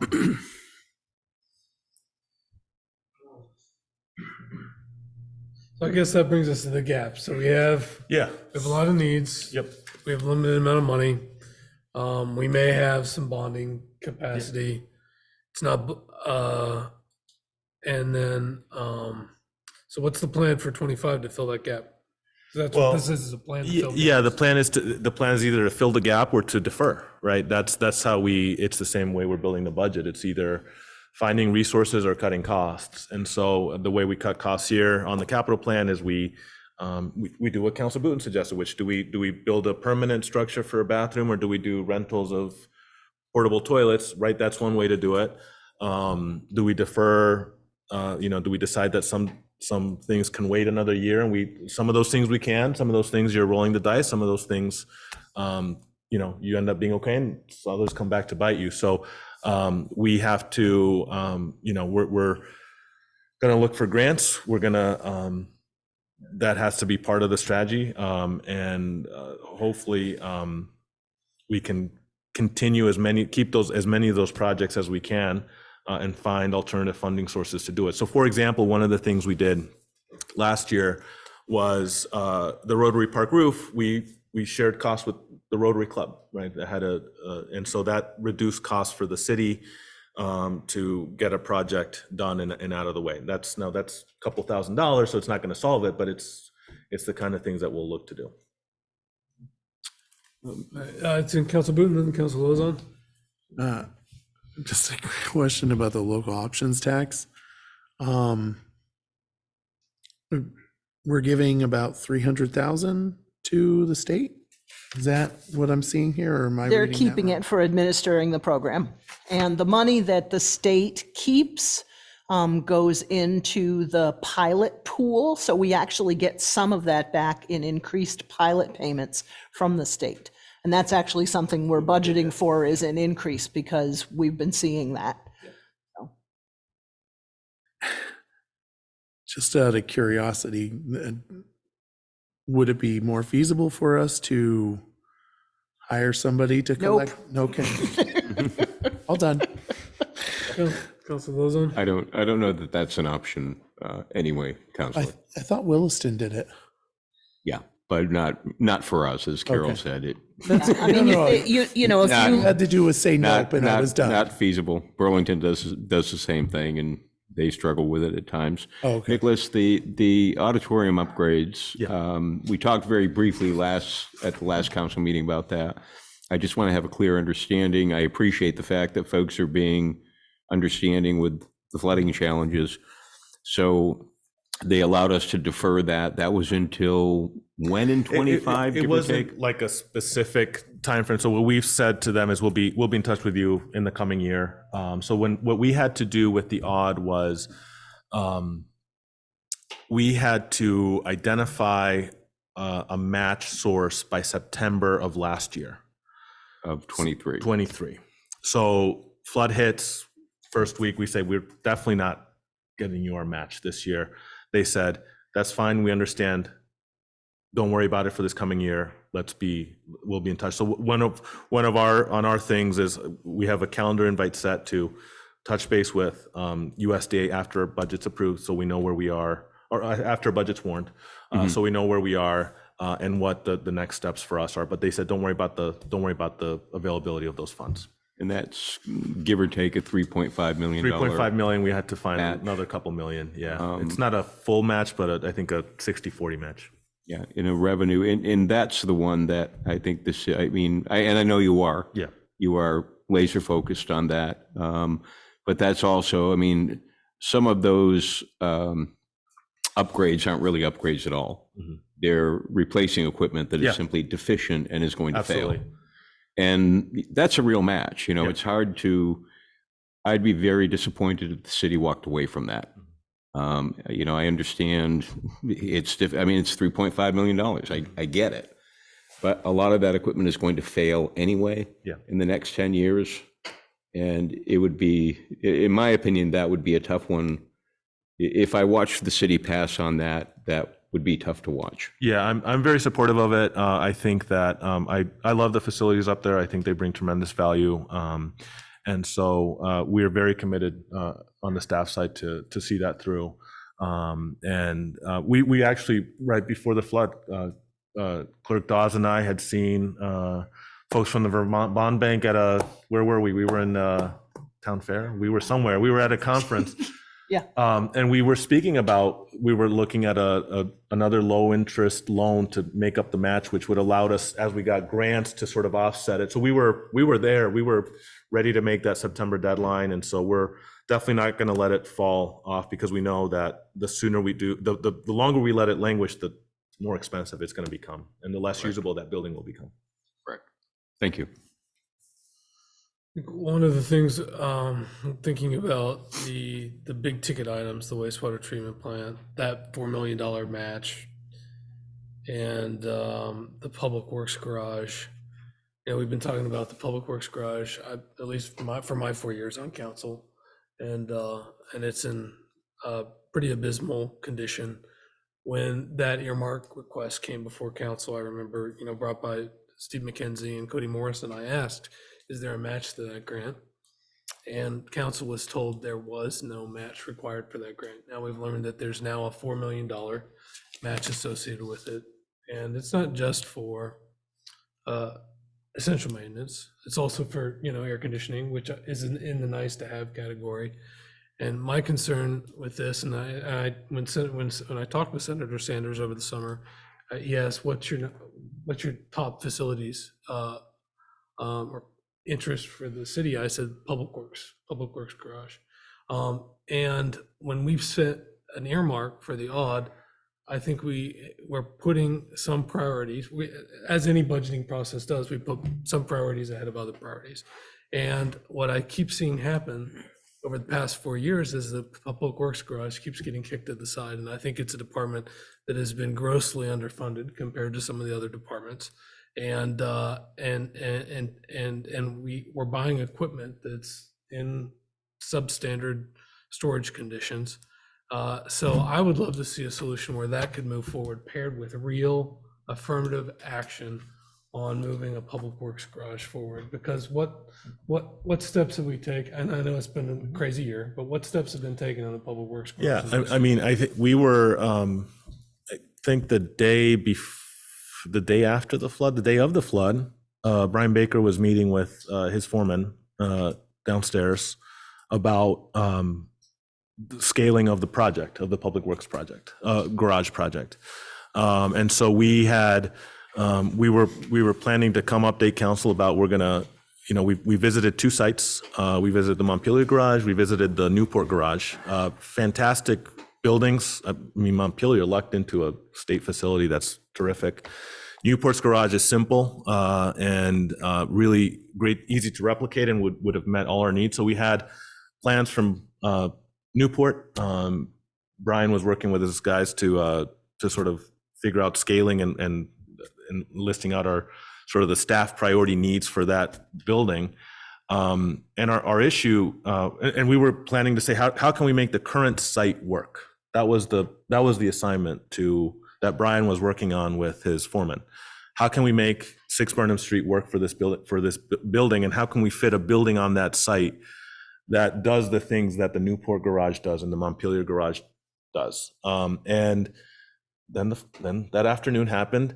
And so I think what we've learned is that there's not really anything we could do at that site, no matter how creative we got with a design of a building that would be responsible to put a public works garage there, right? And so we've also exhausted some other sites that we've paid a firm for.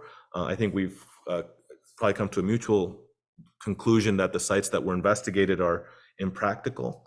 So we've started to get creative about looking outside the city boundaries, and that's I think that's probably the most realistic pathway towards a public works garage in the next few years, because there isn't a viable site within the city. I think we learned we were looking for a way to make that happen at 6 Burnham Street, and I think we learned a real good lesson that 6 Burnham Street is not a good place for a public works garage, no matter what we did. So, and there's no viable. Well, I haven't seen a report on what sites are investigated and what's viable and what's not. We had a report from the firm that I think they came to present to council about the sites that were initially reviewed. And yeah, so those sites.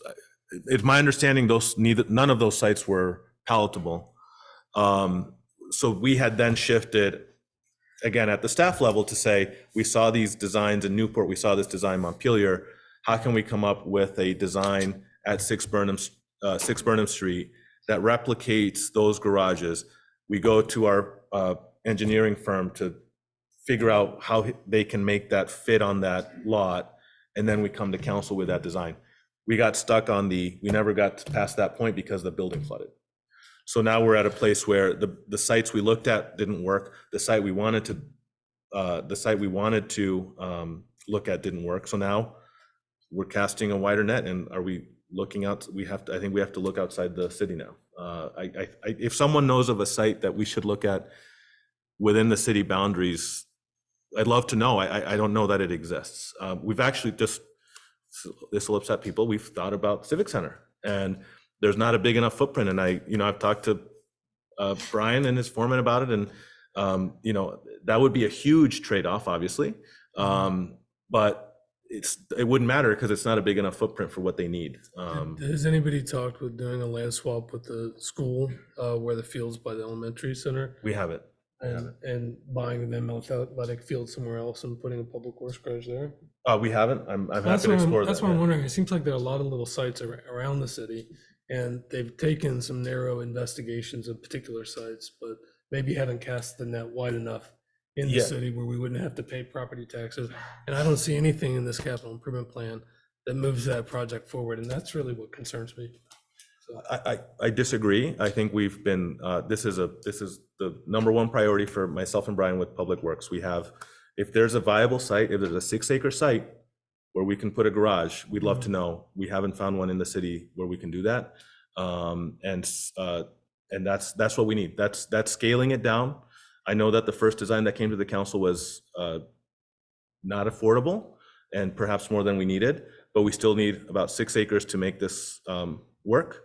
And if someone can point me in the direction of where that is, I'd be happy to explore it. Amy Gelford? So the site that's in the sketches for the North End Gateway project is a 6-acre site. Yeah, but Amy, that's there as a floodplain because that floods all the time. So I actually, we've looked at sites on the north end that may be up for sale, and I just think it's irresponsible to put a public works garage where we expect floodwaters to rest. So believe me, we've kicked over stones over there. We've looked at sites there that we think may be available. What would likely happen in that scenario is what happened to the public safety building, which is they were isolated for 10 days. You were out of your building? About 10 days? And so what would happen is we'd end up with a public works garage that was an island somewhere on the north end as well. So that's part of that, Amy, that contributes to the challenge, right? Because the flat areas of 6 acres that we have are all in high-risk zones. Question. Any other questions about the big items or the capital plan? All right. Takes us to the charter change, and I think last week you appointed 2 counselors to work on charter changes. So this is for a warning of new hearings, or what's Well, this? the only thing that I wanted to bring forward is that we can't warn the new hearings yet because we're outside the window of time, but we can cancel the public hearings that we warned and scheduled for the 23rd and for February 6th. And so I would ask that council take that action. So moved. Second. Motion and a second. Any discussion? Hearing and seeing none. All those Are we not going to discuss the ones that are there? to Well, cancel the hearing? That's a second point of discussion. This is just to cancel the public hearings that are currently scheduled. Because town meeting is moved. Yes. So, correct. So if there's no discussion on that, all those in favor say aye. Aye. All those opposed? The ayes have it.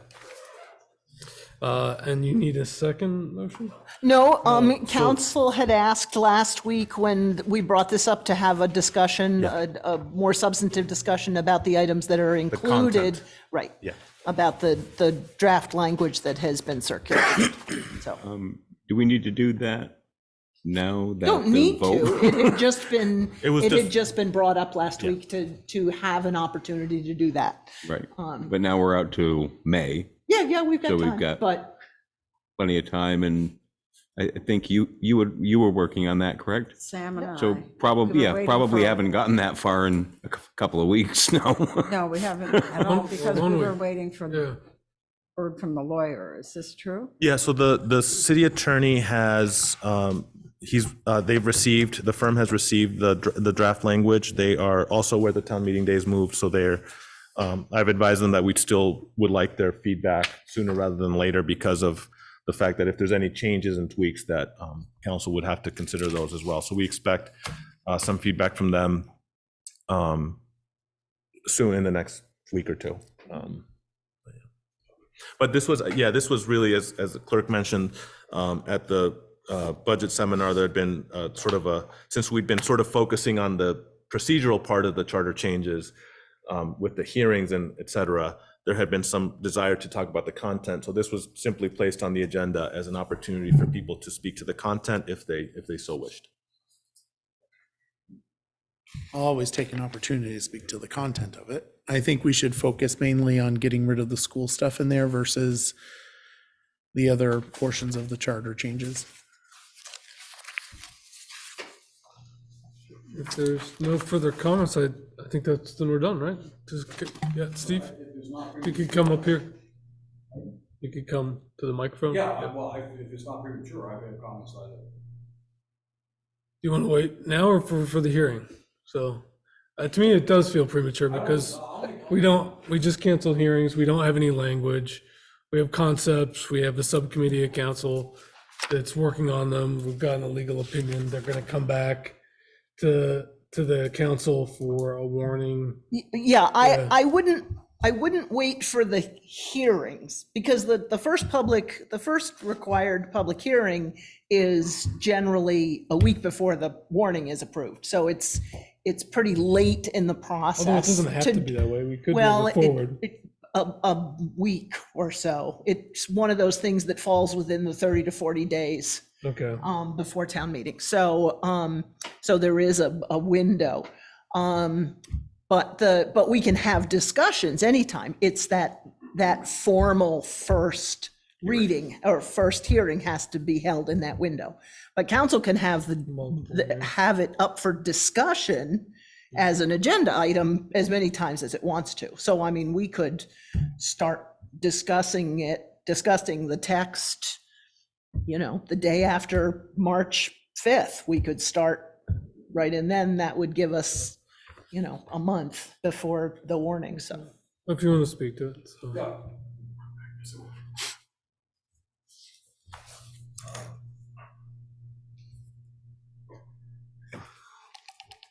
Thanks for the opportunity. I think everybody knows me, but for the record, Steve McKenzie, and as you know, from my premature comments, I think at the last meeting, I'm opposed to two of the charter changes. The first dealing with the change of voting age to 16 to 17-year-olds. Councilor Stockwell had made some remarks, I think, at the last meeting, and I respect the point she made in support of that proposed change, but I urge the council to reconsider this proposed change and eliminate this language from the first reading whenever that is scheduled. Notwithstanding any merits of such a change, 16 and 17-year-olds have not reached the age of majority in the state of Vermont. And why just 16 and 17-year-olds? Why not 15 or 14-year-olds? Where does it stop?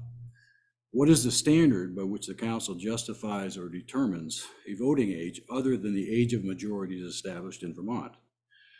More importantly, in addition to not having reached the established age of majority, 16 and 17-year-olds are not property taxpayers at such a young age, and therefore not financially responsible or accountable for financial ramifications of their votes. As a result, I believe such a proposal is detrimental to the existing and future property taxpayers of the city. Accordingly, I urge the council to drop further consideration of this proposed voting age charter change. And then with respect to the membership restriction on committees, I also speak against that proposed charter change to restrict city committee membership to only Barre City residents. There are a number of reasons to reject this proposal. First and foremost, city committees are creatures of the city council as established in the city council policy on municipal bodies and appointments. The proposed changes do not rise to the level of enabling legislation embodied in the charter. Any changes relative to committee membership should be addressed at the policy level by council, not by the voters. Simply stated, use of the charter for this matter is an abuse of the charter. Most, if not all, town residents have served on city committees faithfully and with dedication. Many have roots in the city and are also city taxpayers as business or property owners in the city. To implement this change is a slap in the face of town committee members who have served or may wish to serve on city committees. In my 12 years of direct experience as city manager with city committees, I never once observed any hint of a town-city bias in the actions of committee members. My observations show me that any town members have always had the best interest of the committee's mission in mind without any consideration of city or town residency. City committees of mixed city-town membership are truly one example of a greater area, Barre area mindset, as opposed to a city versus town perspective.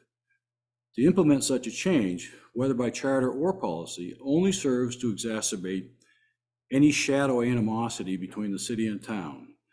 Such a policy is contrary to fostering a greater Barre perspective and the continued and future ability of the two communities to work together rather than in an adversarial manner. Lastly, all that said, it is reasonable to establish a city residency minimum as a committee policy. Although I don't see committee residency as an issue, if the council judges otherwise, then restrict city membership to a minimum of 50% of the seats of any committee, but do so by policy revision and not by charter change. In closing, I strongly recommend and urge the council to drop further consideration of this proposed charter change and remove it from the charter changes proposals for the 2024 meeting. Thanks for your consideration. Thank you. Council Booten. I will say that if we were to implement the charter change for removing of anybody outside of the city, we would have to replace our entire cemetery committee, except for one individual. Are there any other items for this? Comments for this item? Yeah, Councilor Deering. So, as a father of 4, now 5 children, 2 of which are in high school, one is a senior and 17 years old, he doesn't even think that 16 and 17-year-olds should be voting. While we all know that teenagers are intelligent, they don't hold the capacity yet at that point to cast a vote in that manner. That's my personal opinion, and that's the way that I'm going to continue to vote. Are there any other comments? No, we got time. I'm good. All right. Hearing seeing none, I'm of that mind too. That takes us to the last item of new business, the IAFOT grievance hearing, which is warned as, whether the grievance or subsequent deliberations about the grievance will be heard in open or executive session will be determined by council at the meeting. So I think that's probably the first question this body needs to take up is whether or not they want to do this in open session or as a closed session matter. What is past, and I apologize, I've totally forgotten. My recollection is that I was on the council for a while and then I got off for a little while. I can't remember, I seem to remember that we always did them in executive session. Yeah, Council Lozon. So, and I have Scott Cameron has joined us for this as well, and he can provide any information that, correct me if I'm wrong, but that's been traditionally the practice, which is to hold these in executive session. I'm taking this unusual step of requesting that the council consider this in public session because I believe that this, beyond being a grievance, is also more of a policy question. The grievance in question, which you'll hear about, would, if granted, would dramatically increase overtime costs. So at a time when the city is grappling with a grim fiscal picture and fighting for resources in Montpelier to save even the most basic of municipal services, I thought that it was important that, and there was public value in having the conversation in open session. That said, you're absolutely right that the practice has been to do them in, we should hold it in open session. The past practice has been to do it in executive session. I respect that it's the council's decision, but because of the unusual nature and at the time of our city's, the situation we're facing, I thought there was a compelling public interest, which is why I opened the question. Mr. Booten? I actually support the idea of having this in the public as well. It reminds me of a grievance heard about 10 years ago that I think I voted no on going into executive session for that one as well. And I should just add that, and I mentioned Scott was here. Scott has advised that there is no requirement that whether it happened in executive or public, that it is perfectly appropriate for this particular grievance to be held in open session, should the council choose to do so. So are there any objections from council to doing this in open session? And you may wish to speak to that matter, so feel free to come forward. But do I see any objections to an open session? I'm all for transparency in government and in behavior. But honestly, Nicholas, I'm just going to be very honest. It feels a little punitive. I mean, we've, over the past, 12 or so years that I've served on the council, we've had other instances of grievances where a union is saying, look, we interpret our contract differently and we think we're entitled to this, compensation. And we've always had, we've always conducted those hearings in executive session. So that's the only part I'm struggling with is, I understand that people may interpret a contract differently, but it just feels a little punitive to me. And that's, if the majority of the council, obviously, if they want to have it in open session, that's fine. It just, with all due respect. No, and Councilor, I believe me, I this was not a decision I made lightly to make the request, so I understand. I just happen to believe the circumstances are deserving of it, but I understand and I respect the council's decision. Where? Mr. Mayor? Yep, Attorney Cameron, and then I'll come back to you. Again, there are a legal issue here that the council should be aware of and then act as it feels fit. A public body may go into executive session to consider grievances. However, before it can do so, it has to make a specific finding that premature public knowledge of the matters to be discussed in the course of the grievance hearing would clearly place either the public body or, in this case, the IAF, at a substantial disadvantage. And so if you're going to do this, you need to make two motions. First, a motion making a specific finding that doing this in public session would put one of the parties or both of the parties at a substantial disadvantage. And that has to be approved by 2/3 of the council. And second, then if that passes, then you would make a motion whether to go into executive session or not. And again, that's subject to a vote of 2/3. There is a little case law on this. And basically this Trombley versus Bellows Falls Union High School basically looked at whether the subject of the grievance was going to be personally embarrassing for someone or that type of an issue. And it said, but again, it left the final decision on whether there's a substantial disadvantage to one party or another to the council. Each council member has to exercise independent judgment. Thank you. I would like to defer to our legal counsel, Noren, as well, just before I speak, if that's okay. Yes, I was also raising my hand. Not sure if you can see me. Yep, and your name for the record is Noren Shaturo? Yes, Noren Shaturo. I'm counsel for the union. So I just want to start by retreating our preference for an executive session to adjudicate the union's grievance. This is purely contractual issue, and I honestly think this is retaliation, and it's a bit punitive for the union's activities to advocate and file grievances. And the union is willing to go forward and file an unfair labor practice charge because, as previously stated, this was always done in an executive session. I'm going to yield the floor to the union president to delve into the details of the grievance. But to kick off, I just want to emphasize that the two grievants here made personal sacrifices. They traveled to another state to retrieve an ambulance. There is no disputed fact that they did this. The only disputed fact is that the department did not approve certain overtime.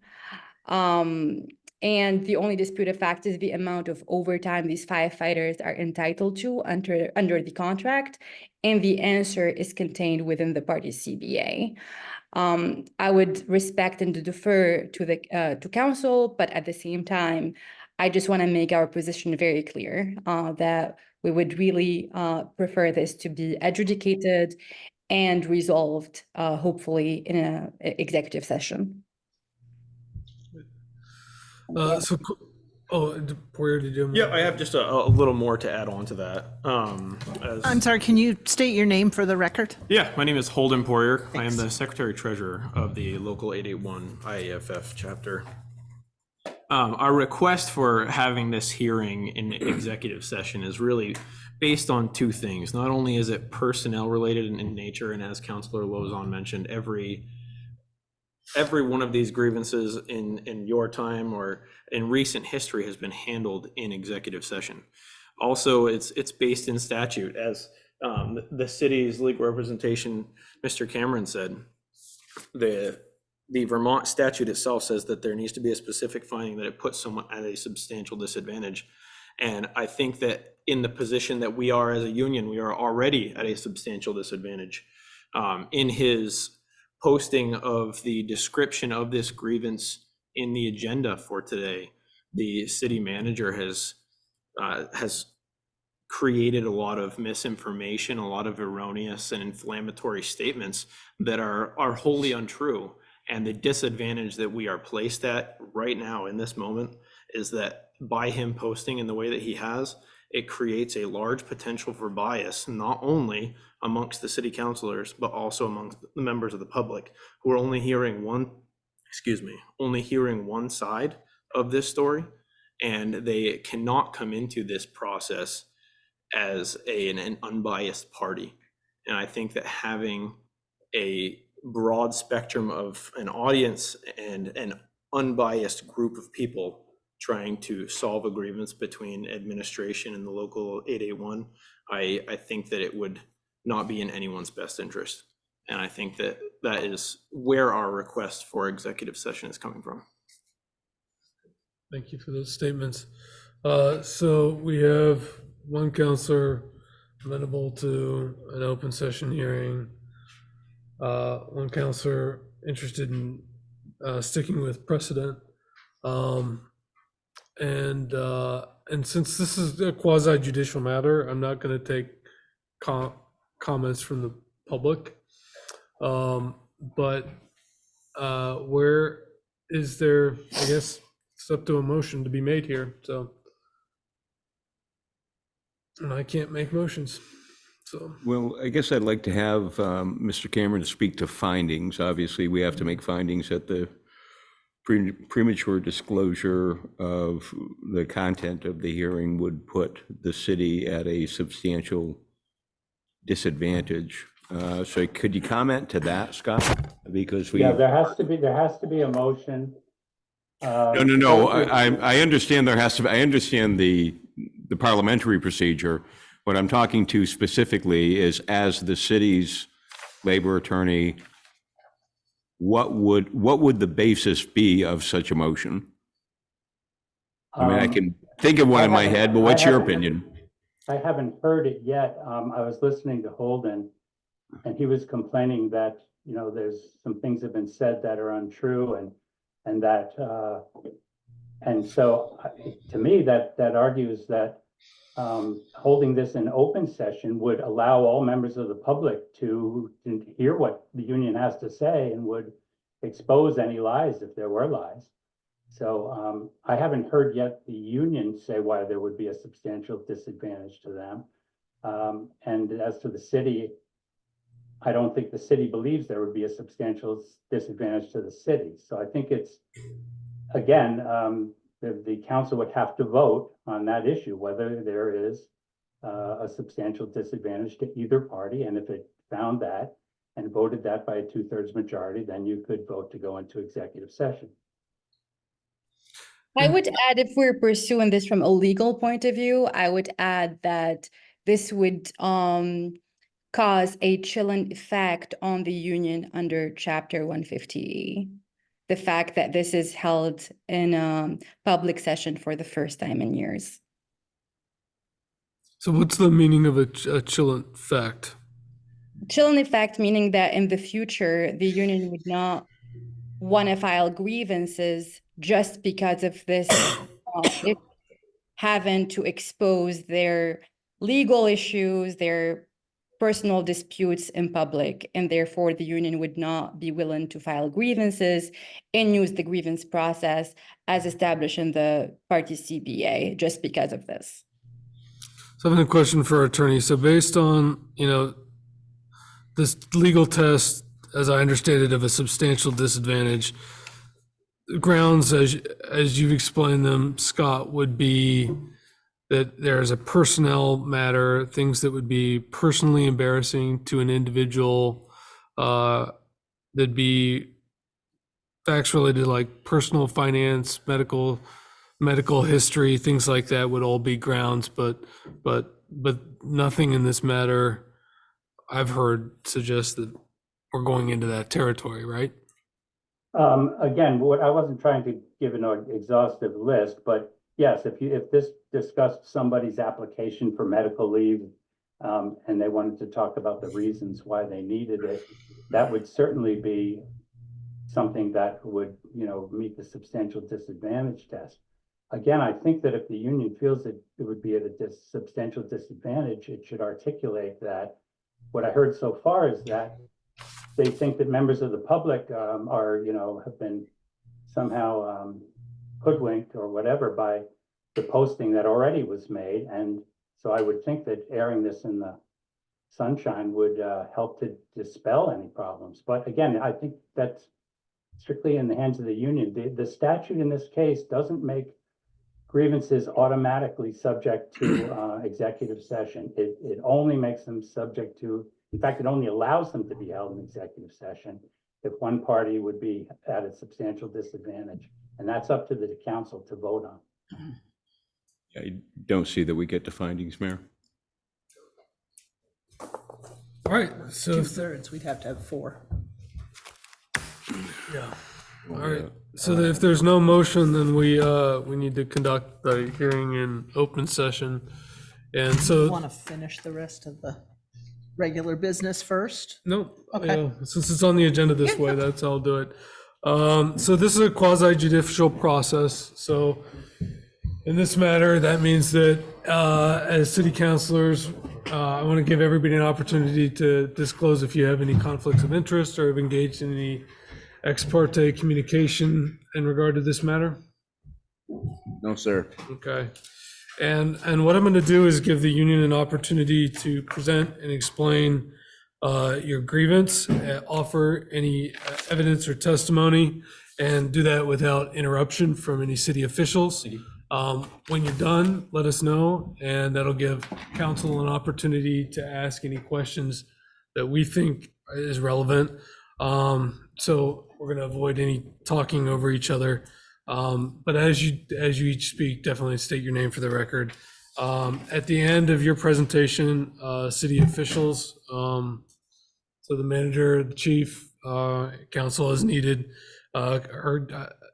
not the council, just you two, would respond to the grievance and explain your basis for denying it, again, without interruptions from the other side. And then we'll give you an opportunity to answer any questions from council. After that, you'll be given an opportunity to rebut what the city's position, and then the city will be given a final opportunity to sum up their position for your rebuttal, again, without interruption.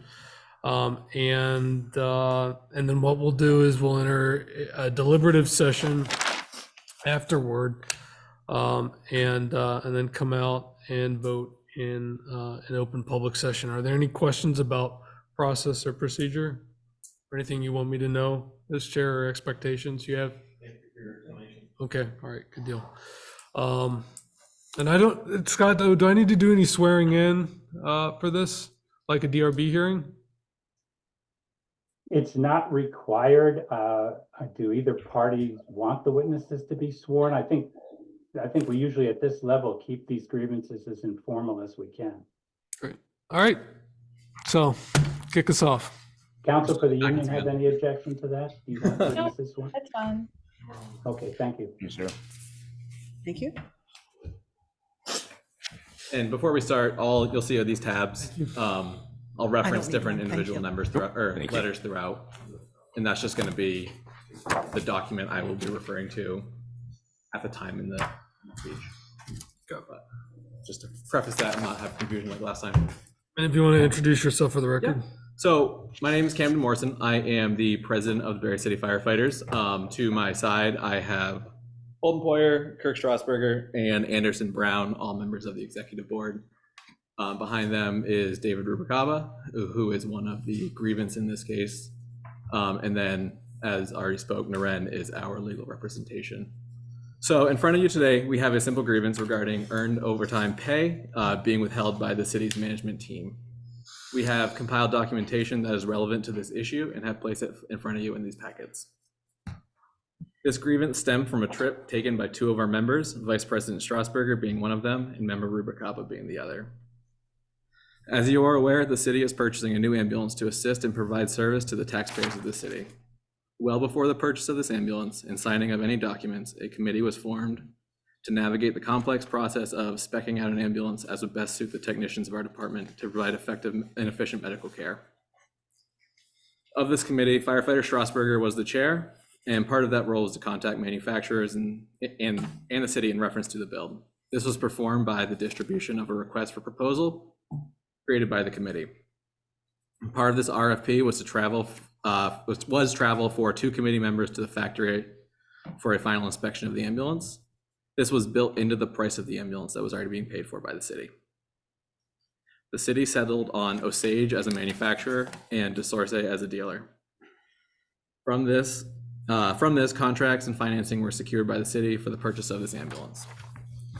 After conversations with sales representative Garth, Chief Cushman made Firefighter Strasberger aware of Garth's desire to also have a pre-build review that was to be done at the factory. This was not specified in the RFP, but the cost of travel, food, and lodging were covered by DeSorce. On March 20th, 2023, this is going to be L in your packets, Chief Cushman reached out to Firefighter Strasberger via email at 0930. In this email, he stated, "Sounds like Garth wants a pre-build done at the plant. We should plan this out a bit." At 14:47 that same day, Firefighter Strasberger reached out to Chief Cushman via text. It's going to be F. I'll give you a second to just turn. In this conversation, Firefighter Strasberger informs Chief Cushman that he spoke with Garth via phone call. Garth was requesting 2 trips, the first of which is a pre-build at the factory. Chief Cushman confirms, so 2 trips for 2 people, to which Firefighter Strasberger confirms this. Chief Cushman then texts, "You thinking yourself and David?" Firefighter Strasberger confirms this for Chief Cushman, stating they have the most time into picking the quota part and the RFP. Chief Cushman then states, sounds good. I support you and David for sure." This trip was scheduled and started on November 7th of 2023 at 02:30 that morning. Firefighter Strasberger left his house en route to Firefighter Rubalcaba's house to pick him up, arriving at 0300. From there, those two carpooled to Williston, where Garth met them and brought them to Burlington International for a flight to St. Louis. Once in St. Louis, the employees traveled to the factory directly from the airport and started work at the factory. At 0700, these individuals moved from working overtime to their normally assigned shifts. Just gonna ad lib here for a second. That's gonna be about 4.5 hours of overtime at this point. These individuals are having their shift covered by administrative time, as this was endorsed by Chief Cushman. Their shifts at the firehouse were being backfilled by other fire department personnel. This administrative time would run for 24 consecutive hours, the length of their scheduled shift. During this time, these employees worked at the factory with company representatives. After the factory closed, these individuals went for dinner and then to the hotel, where they spent the majority of the evening going over the build plans between the two of them, and then hosting a late night conference call with the rest of the committee to confer. This phone call ended at about 2300 that evening. These employees then went to bed, and at 0630 the next morning, the morning of the 8th, These employees were picked up from the hotel and brought to the factory to continue. At 0700, these employees went from administrative time back onto overtime. These members worked at the factory until 12:30 when they had to make their flights back to Burlington International. After arrival at Burlington International, these members traveled back to their respective residences.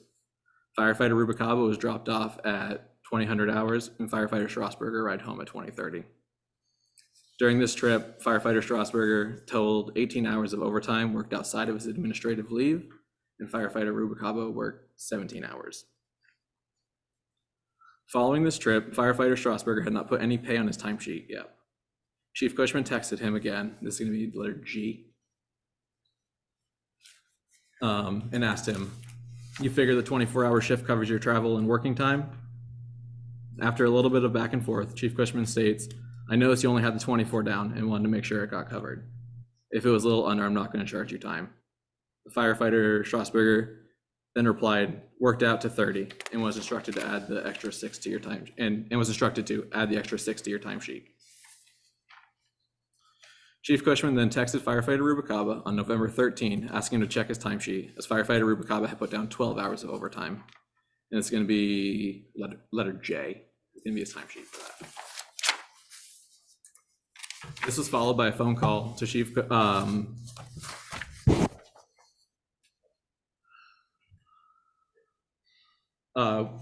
confirming that was from the chief, not to the chief. I have the wrong word. I honestly don't recall which. I think I may have called him.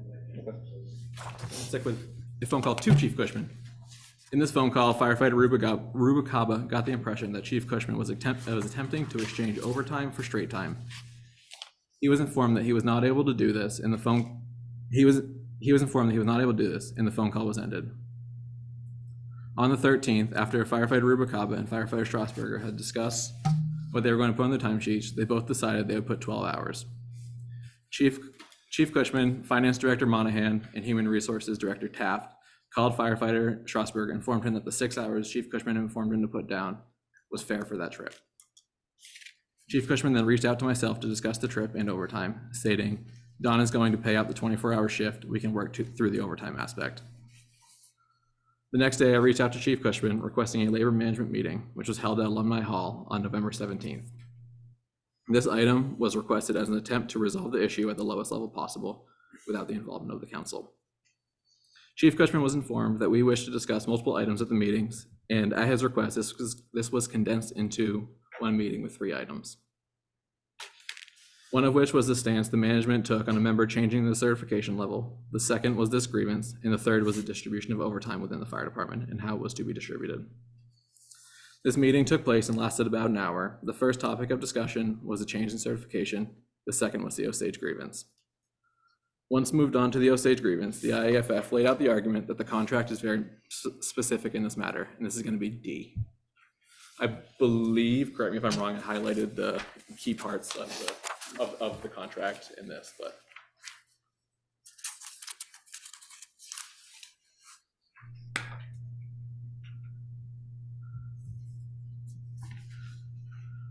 so yeah, the contract is very, very specific on this matter, and the overtime is to be calculated based on a 42-hour work week.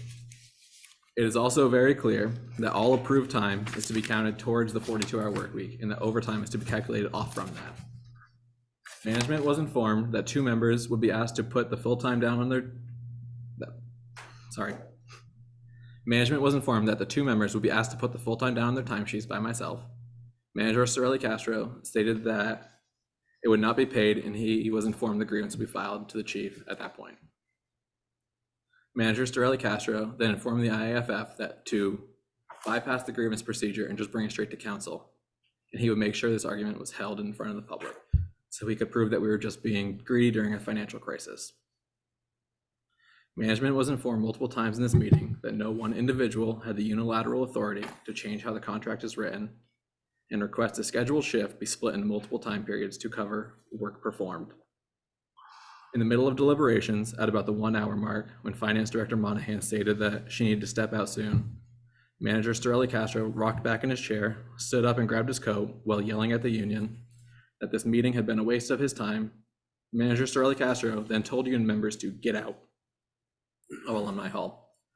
When informed it was a public building and we were in the middle of a meeting, he looked at Secretary Treasurer Poyer and ordered him back to the firehouse to continue work. Vice President Strasburger stayed behind to talk to Chief Cushman about vehicle maintenance and was ordered to leave by Manager Starley Castro. IAFF members left the meeting at this time, still with one item left undiscussed and with this issue unresolved. On November 29th, 2023, the city paid member Strasburg and Rubalcaba 6 hours of overtime as indicated by Chief Cushman, Finance Director Monahan, and Human Resources Taft. On December 1st, 2023, after the overtime pay for the additional 12 and 11 hours was denied by Chief Cushman, this is going to be example 8 in the, or H in your packet. The IAFF Local 881 Executive Board filed a grievance in relation to this on December 1st.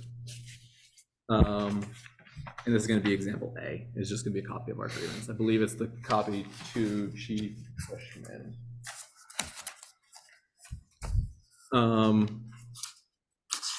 This made it through the chain of the grievance procedure as set forth by the contract and is now in front of yourself after being denied by the chief. This is going to be letter B and the city manager letter C. This is going to be the copy of the denial letters. The first based on irrelevant contract language and past practice. The second based off past practice of the department and uncited collective bargaining agreement referral. Management team will make arguments that past practice of this style of payment is clear. Previously, they were correct, and this overtime was documented without question. And it's going to be example E. It's just one example of that.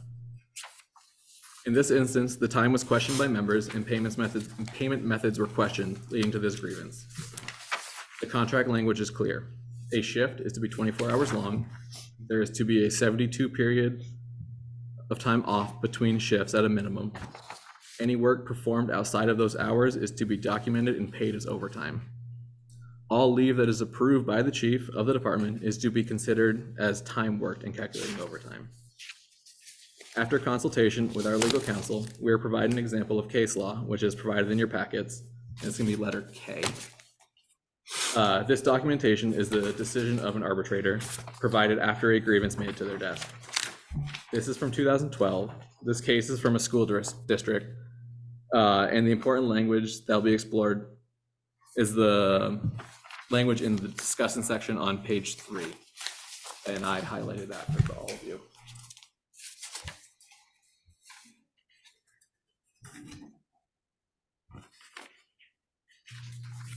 Thank you. So this language, I don't know the whole case, so I won't get into the whole case. I'm just going to read the decision of the discussion of the arbitrator.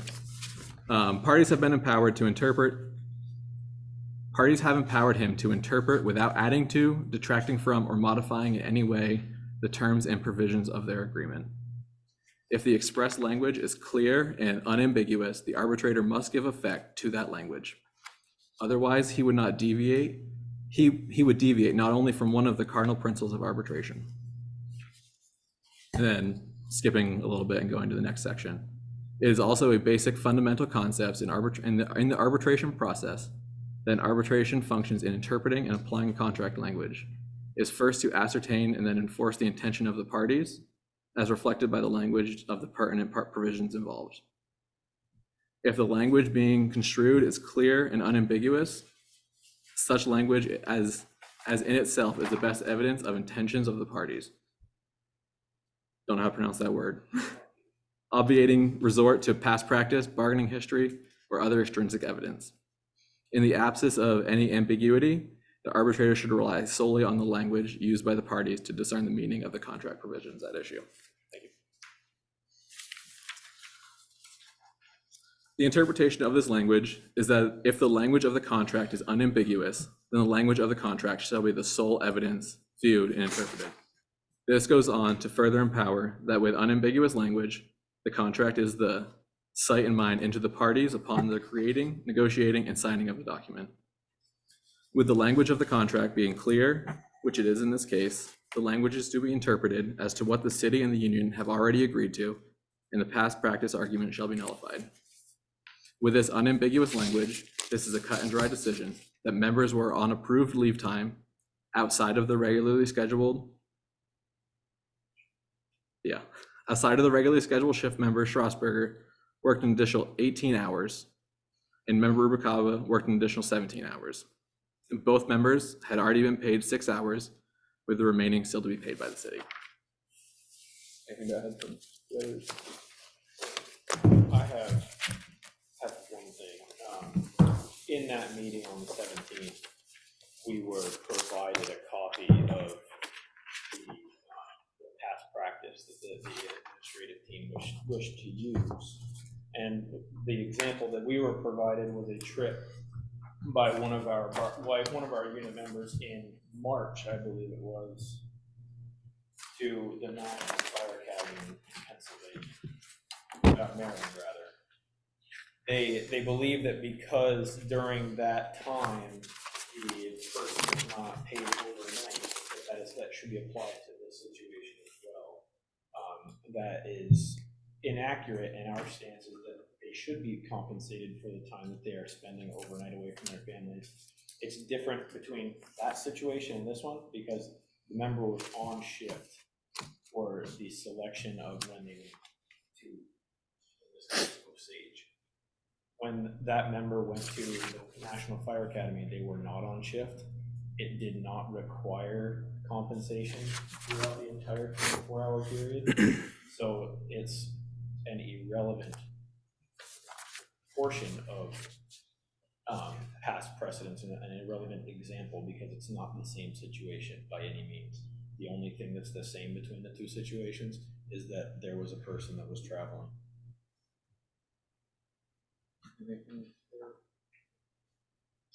Miranda, did you have anything?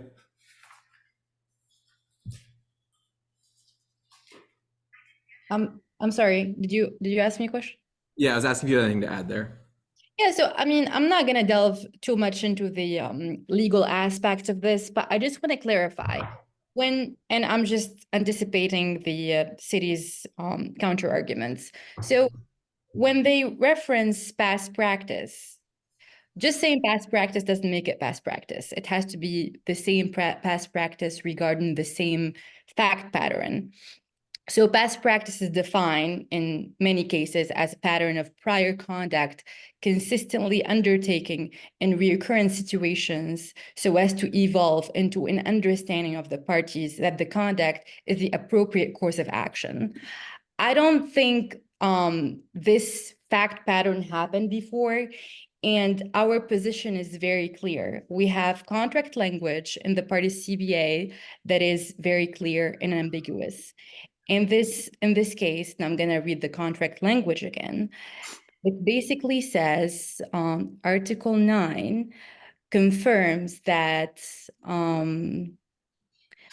overtime is first calculated based on the 42-hour work week, and that approved time off is to be counted towards the 42-hour work week.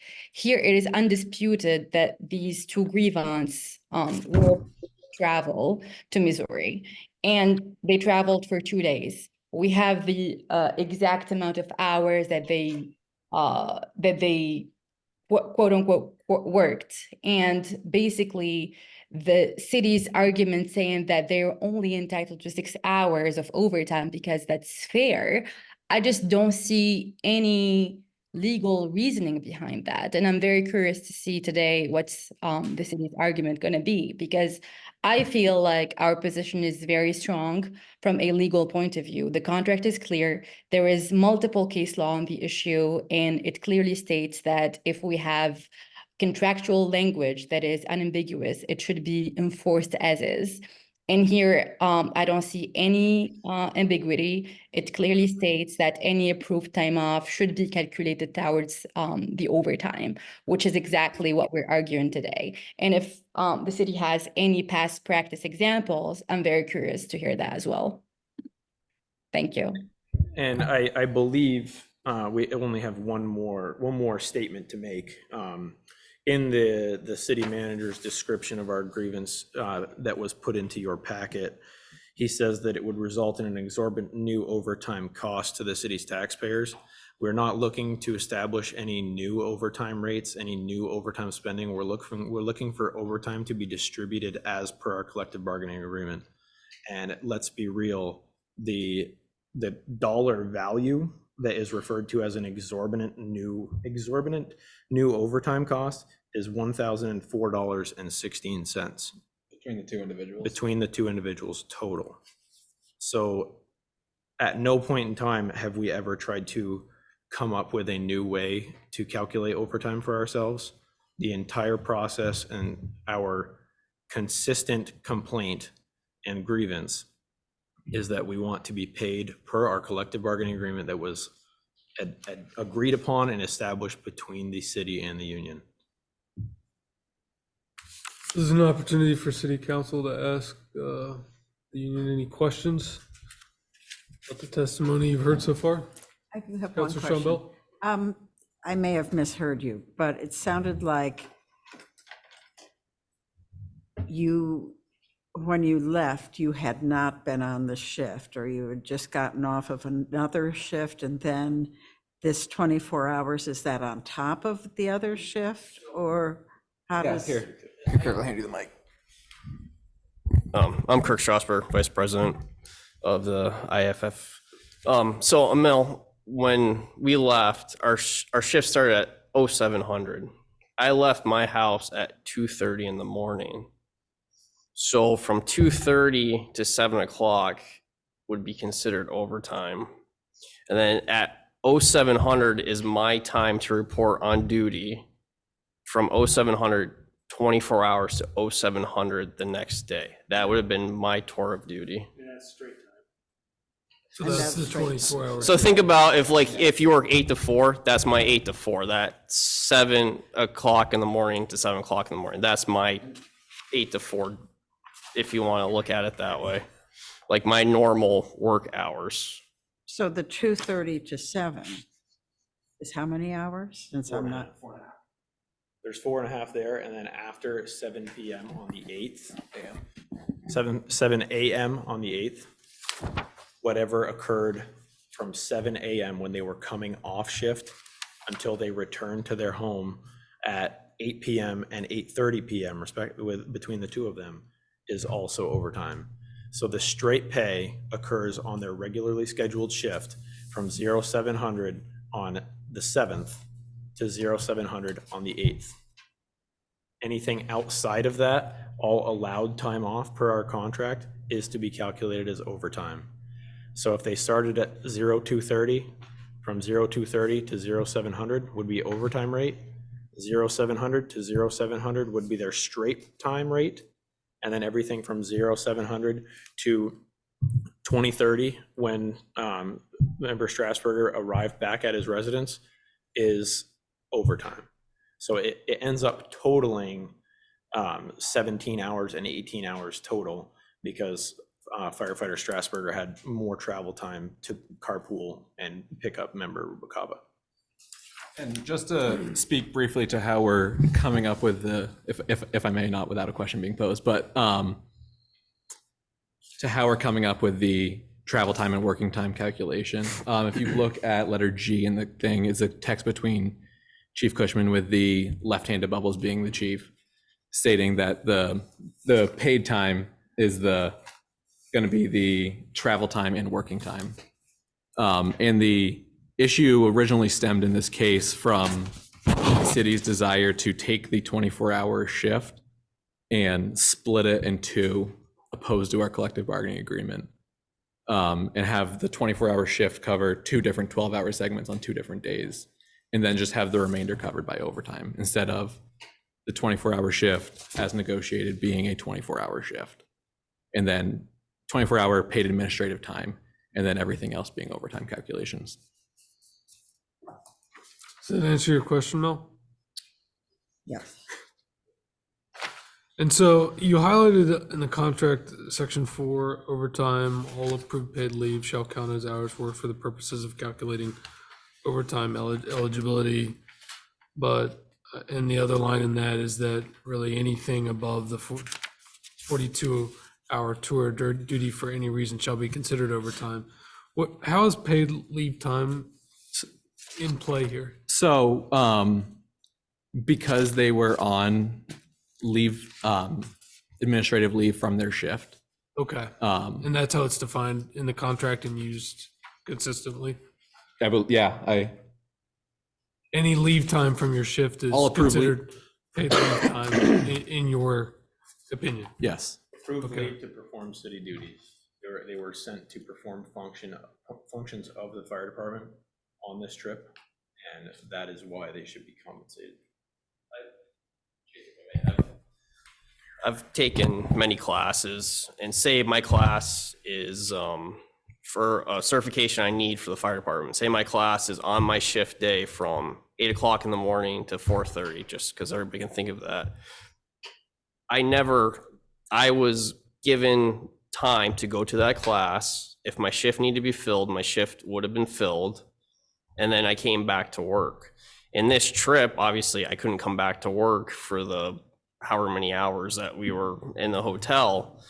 So the past practice, if you will, that I've always experienced in the 5 years that I've worked here is if I have something that I need to do for the city of Barre, so a class or go to Missouri, I was excused from my duties at the firehouse to go do city business and was paid my straight rate for that. Are there any, if there are no further questions, we'll pivot to the city and then you'll get a chance to rebut and the city will get the final word. Mr. Mayor? Yes. I had one or two clarifying questions of the union. There was there's been a couple of references to the overtime provisions of the contract that talk about approved paid leave time. And it's been a statement that the firefighters, Strasburg and Rubalcaba, were on administrative leave during this period of time. Is there, I'm aware of sick leave being a paid leave under the contract. I'm aware of personal leave. I'm aware of vacation leave. Is there paid administrative leave somewhere in the contract? I don't know off the top of my head. I can search it really quickly. David, you know? Scott, paid If you could give us a couple of minutes, we can do that very Well, quickly. and that's something, that you could get back to us later in the hearing too. We don't need to wait for it right now, but I just wanted to see if there was something like that in the contract. And the follow-up question was, did either firefighter Strasburger or firefighter Rubalcaba either apply to be put on paid administrative leave for this, or were they actually placed on paid administrative leave? Because I looked at some payroll records and I didn't see anything that reflected that. So they were paid like it was their shift. It wasn't documented any different as the pay for their shift. I don't know, I'm looking up there, you're over here. But with the approval of the time to go on this trip, as suggested by the chief, I don't know how we can punish them and take away time for their shift based on the chief's recommendation for them to go, or the chief's being the first one to suggest that those two were the ones that went on this trip. Okay, I understand your position. Okay. Follow up, there's one additional follow-up response to your question, Scott. Hey Scott, it's Rubes. Hi, Rube. So we have sick leave, comp time, vacation time, personal time in our contract. We'll have to look to see if administrative time is in there specifically. If it is not in the contract, it has historically been used throughout the fire department over the course of several years now. Whether someone's placed on it administratively for a disciplinary reason, or well, they're just waiting on the results of something. But this is, administrative leave is essentially what we're calling it because the city sent us to Missouri to perform city functions and we weren't able to perform our regular duties on shift. I understand your position. Thank you. Counselor Deering? So could you guys have said no, that you don't want to go? I mean, Yes or no? yes, we could have said, no, I Okay. don't want to go, but after spending, I mean, I probably have, just in this ambulance bill, for hours I have not billed the city. Out of my own personal time sitting at home, probably 40, 50 hours, because this is something that I believe in. Sure. This is something that is going to make the city better by having, well, I mean, you've seen us, Into my house. exactly, it was actually me. Yep. And I believe in this ambulance, and I believe in getting every penny for the money that you guys are spending and the town is spending on this ambulance. This is an expensive piece of equipment that is 8% of our run volume. So this ambulance needs to be right. And I think that it'd be very short-sighted for somebody who knows the intricacies of this to not do this, one for the city and one for us, because there's a lot of things that you can't hash out over the phone, because this is a custom build. I mean, there is like tons and tons of things. I mean, I have folders this thick just in this, and like I said, I mean, I can't even put the number of hours of just at home going over quotes and emailing the salesman. So I mean, yes, I could have said no, but I don't think that would have been the best use of time or money for the city. And this is definitely a task that's outside the duties outlined in our contract, absolutely. But it is in the best interest of the city to make sure that this project gets done correctly. And as Kirk just elaborated, we have a lot of personal time invested in this, and we're going to be operating out of this ambulance for the next 5 to 10 years, probably. And I think the city agrees. This is a joint effort by management and by union members, and all working together to try to come up with something that would be good for the city. But I don't think, having acknowledged that this is a great thing that everyone did, we still need to determine what the contract requires and whether there's a past practice. Good. All right, if there are no further questions from council, we'll pivot to the city administration. I'd like to be able to share the screen if someone can open that up for me. Give me 1 sec. Only to avoid confusion. There you go, Scott. You're good now. And Scott, just for clarity of your role, and this it's because I'm new to labor quasi judicial hearings. Is your client the city administration or city council? Who's your client here? Well, I've been working with the city management and the fire department management up to this point in time there. Okay, so you would say that. Yeah, I'm assisting the city in presenting the grievance to the council. And so we, as an impartial body that has to hear this, then you cannot advise us too, right? Better practice would be for me not to do that. Okay, got it. Okay, let's see. Give me just a second. And I want to. Let's see.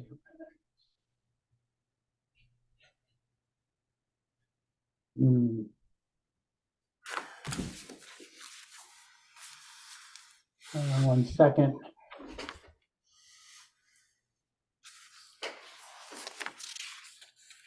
I wish I was a little quicker with this stuff, but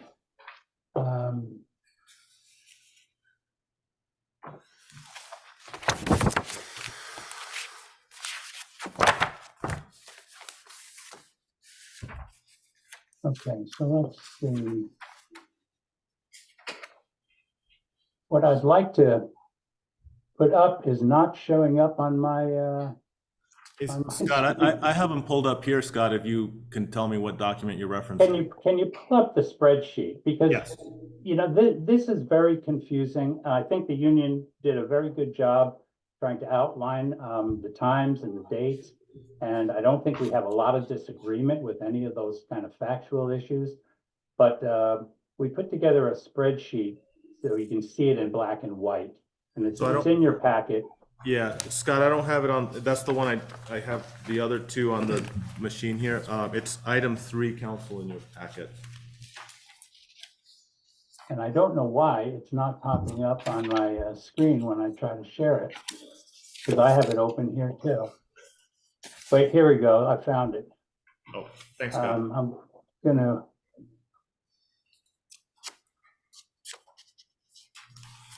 So again, I don't think we have a big disagreement about the facts, but just so that council can follow it better, the top part above the black line illustrates the way the city computed the overtime, and the bottom illustrates the way that the union computes the overtime. You'll notice that in each case, David Rubalcaba's time is 1 hour less. And that was because Kirk did the driving that day. He started a little earlier on the first day when they left, picked up David, and he got home later. So that's the only reason for that discrepancy. Otherwise, that discrepancy is really meaningless to the decision, the legal decision you have to make. But again, just so we can keep it straight, from 2:30 to 6:30 p.m. Involved the travel, going to the airport, and getting to the airport or getting to St. Louis at 6:30, starting to work with the manufacturer. And again, what the city agrees that the overtime for David would be 4 hours, and for Kirk Strasburger 4.5 hours. We also agree the work that started on Tuesday morning and ended Wednesday. So on Tuesday morning, 11/7, the employees were working at the manufacturers, and from 7 a.m. Until 6:30 p.m. when they stopped working with the manufacturer. That was 11.5 hours at straight time. And again, we agree that was during their shift. Both firefighters were on that same shift. Here's where we disagree. This would be that fourth line down. From 6:30 p.m. Till 6:30 a.m. Wednesday, the city's position and the assumptions that they made in computing the amount of compensation owed to these employees was that the employees were on free time. They were no longer working. They could eat, they could sleep, they could go to a movie, they could do whatever they chose to do. Now, if they had been in Barre at the firehouse, they may have also been sleeping there. They may have also been eating there, but the difference was they would have been on duty. They would have been available to take calls. They would have been interrupted if there was a call, etc. And that's quite different from them being in Missouri, where they could not do any of those things. So based on that, from the period 6:30 p.m. on Tuesday, when they stopped work at the manufacturer, till 6:30 a.m. on Wednesday, the city's position is that they were on their own time and it was uncompensated. On Wednesday, they began working again at 6:30 a.m. and they worked at the manufacturers for some period of time, and then they headed back to Burlington. And again, the city at this point, and this is where they follow the past practice that the city has had for quite some time, that both parties have been aware of and have apparently implicitly agreed to. From this period of time, this 12.5 hours, well, it was more than that, it was 13.5 or 14 hours. The city credited the employees with 12.5 straight time hours. The reason it did that, again, you look up, they had already received 11.5. The 12.5 straight time hours made them whole for the 24 hours of their shift. And then the additional time, in David Rubalcaba's case, 1 hour, and in Kirk Strasburger's case, 1.5 hours, that was credited to overtime. So the way the city computes it, The employees received their 24 hours, which made up for their shift, and 6 hours of overtime or 5 hours of overtime for the additional time outside of the shift. The union, looks at it differently, and they've, done a very good job explaining why they did. They also look at that first group of time as overtime. They would then, in the 24-hour period, 7 a.m. Tuesday to 7 a.m. Wednesday, take 24 hours of straight time. So they would claim pay for all of that time, and whether they were eating, whether they were on the phone, whether they were sleeping, they would claim credit for all of that time. And the city disputes that, since they were not able to engage in regular work duties as defined in the work clause of the contract, which we've also put in front of you, which is Article 15, I believe. I'm sorry, no, Article 9, Section 3.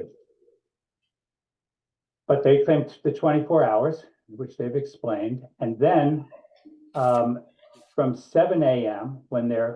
on Wednesday, when their shift ended, till 8:30 p.m. when they got home, they're claiming 13 or 13 and a half, depending on which of the employees we're talking about, hours of overtime. So when it all adds up, both parties agree there's 24 hours of straight time involved. The union argues that there's 18 hours of overtime, or 17 in David's case, and the city argues that there's 6 and 5. So we put this together just to kind of be helpful in understanding the positions of the parties and the specific time frames. I'd like to go to, I should be able to find this one.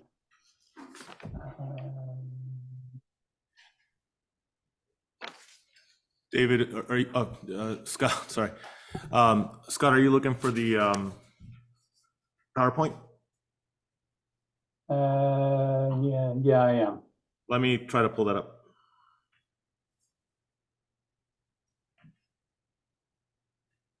Okay, can you see it? No. Oh yeah, now I can. Give me 1 sec, let me start it. Okay.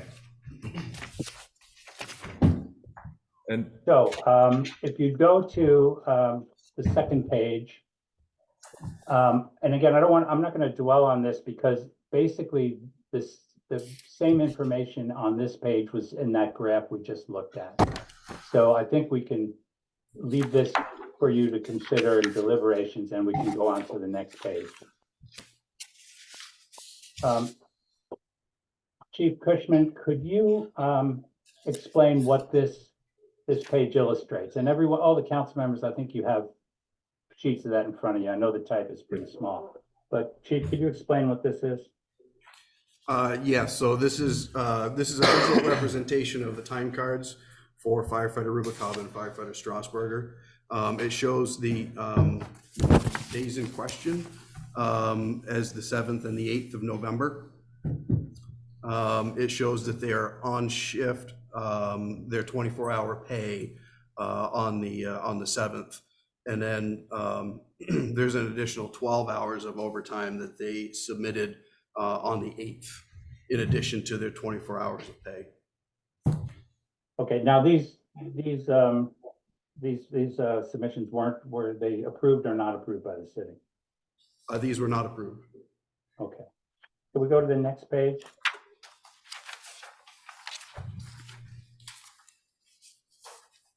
Chief, can you explain what this is? Yes, so the top left is what the hours were paid out using the existing current past practice that we can show a trend in time. It shows the 4.5 hours starting Tuesday morning. Then it shows 11.5 hours of working time on Tuesday. There's then the additional time on Wednesday, once they started work and returned home. An hour and a half is the additional wages. So if you look to the top right, it's the union interpretation. That's the computation of time that they're requesting by their grievance. Is it fair to say this is a bar graph representation of the hours being claimed, both appropriate by the city and by the union? Correct. And this tracks what we just went over with the earlier pages and the spreadsheet? Yes. And below that, the two boxes below that, what does that show? So the bottom left shows what the when employees were paid under the current past practice. The darker colored bar is their regular hours, and the orangish bar will indicate what the overtime was that those individuals were paid. If you look at the bottom right, the regular hours will remain the same. It's the overtime hours that are increased based on the computation in the grievance, representing a significant increase. Okay, could you go to the next page, please? Chief, what is this? Can you explain what this is and why the city included this chart?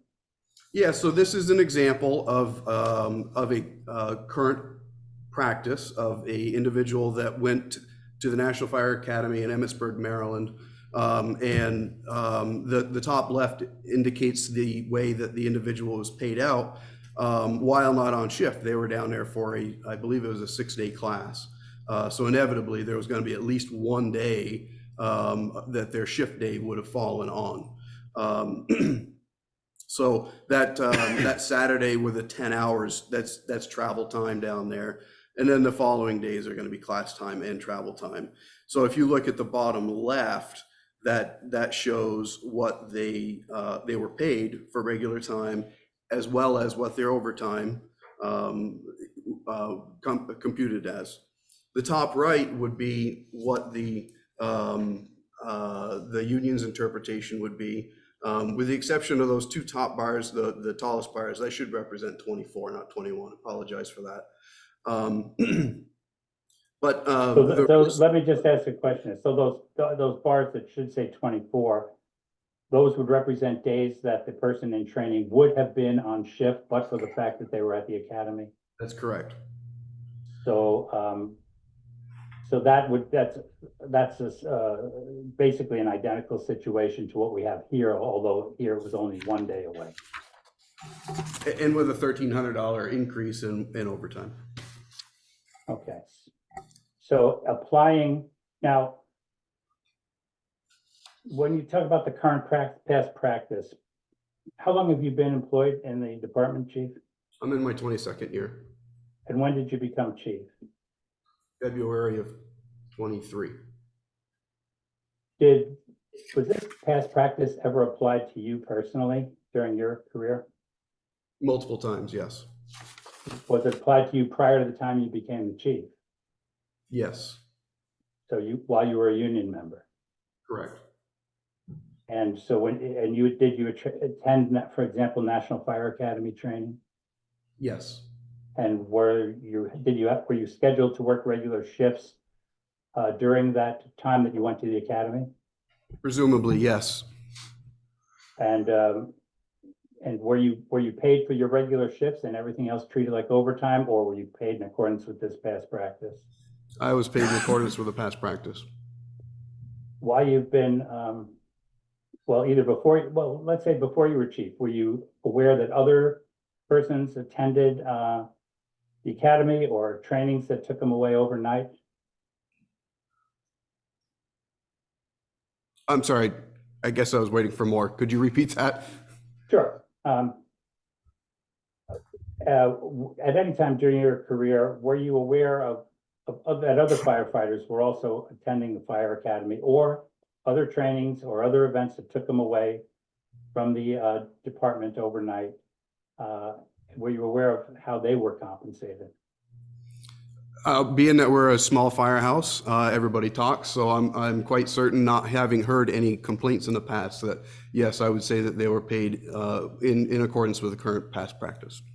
And since you've been chief, have people been paid in accordance with this practice? Yes, And has the union ever complained about it? nothing. Now, again, I think the union spoke to the fact that the fiscal impact of this specific trip they characterized it as fairly minimal, about $1,000 or so.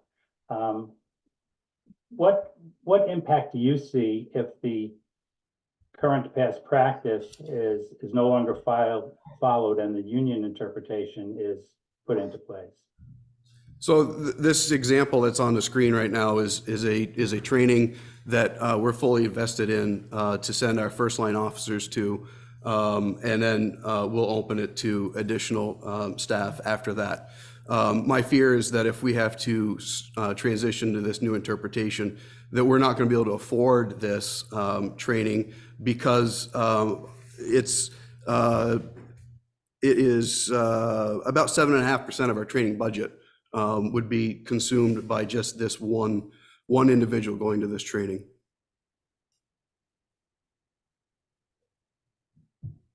When you said 7.5% would be consumed, are you talking about under the current past practice or under the new interpretation? That would be under the new interpretation. So it'd be fair to say you'd have less money to send people to training like this? That's correct. Are there any other events where a change in this practice would have a fiscal impact on the department? Well, there is currently a desire to travel back to the same manufacturer to do a final build inspection. That would become very complicated.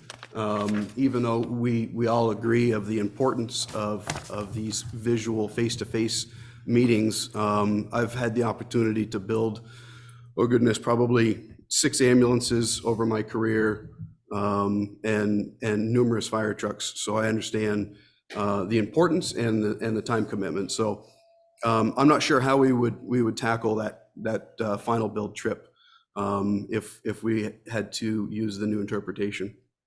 You said you've participated in acquiring equipment and such as this ambulance in the past. Did you ever take a trip like this to spec out equipment before it was built? No, and that's actually part of why this was so important, because we'd seen some issues that were not revealed in meetings with the dealer because the engineers aren't sitting there. So the importance is that you can sit there with the engineers and the dealer to work through all the fine details. I have been to fire truck manufacturers on a couple of different occasions, not for pre-build, but for pre-delivery inspections. Did they involve overnight trips? Yes. How were you compensated? Were you compensated in accord with this past practice or some other way? With the current past practice. And how many years are we talking about going back?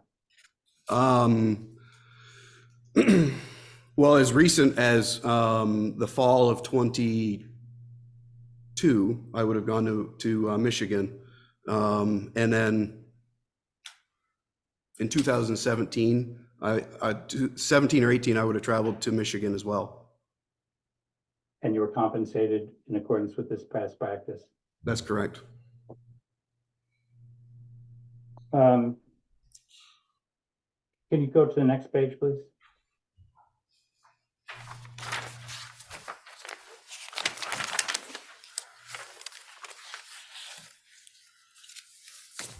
Can you tell the council what this is? This is a representation of the digital tracking of timesheets.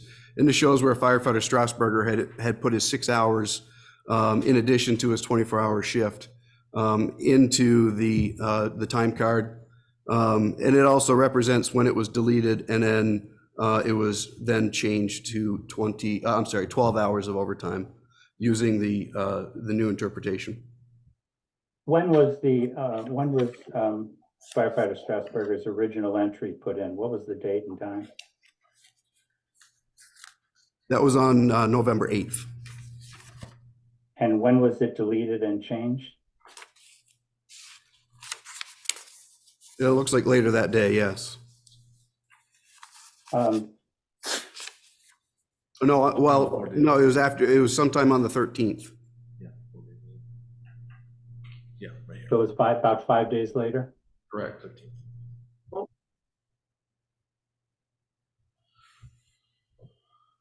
I want to, well, I guess I'll go to the next page.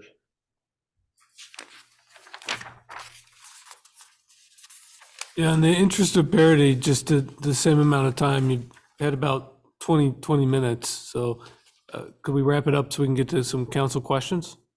Sure. I'll sure try. Could you tell us what this last page is?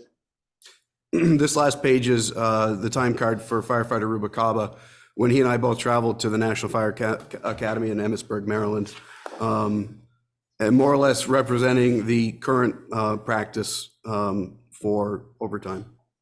When was that trip? That was March of 2023 after I was fire chief.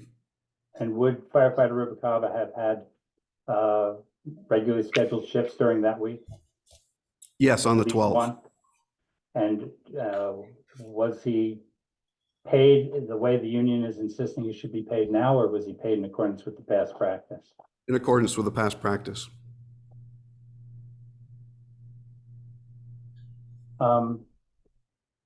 Just quickly, there's been reference to some text messages. Could we put those up quickly, Nicholas? Scott, I don't think I have those on the laptop to put up, but they're in the council's packet, number 4. Okay, why don't we take this off the screen then?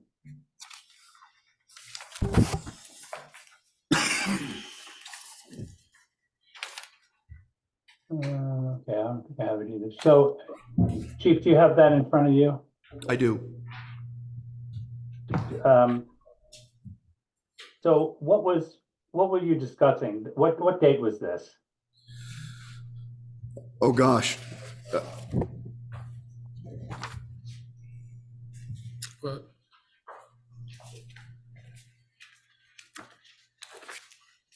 It was immediately following, was it the 8th? The 8th of November. So I was working on payroll and I noticed that Kirk had only put down for 24 hours of pay. And having had the experience that I've had, I didn't quite figure that probably, I didn't think that it covered it. So that's what prompted my question was, does this cover your travel time and working time? To which you can see the dialogue, and he came out with 30 hours total. At which And point, what did you tell him at that point? I asked him to enter the 6 hours. And prior to that, he'd only entered 24. That's correct. Okay. Was there any discussion between the two of you where you talked him out of entering more than 6 hours? No. Okay. Just a couple more questions and I'll be done.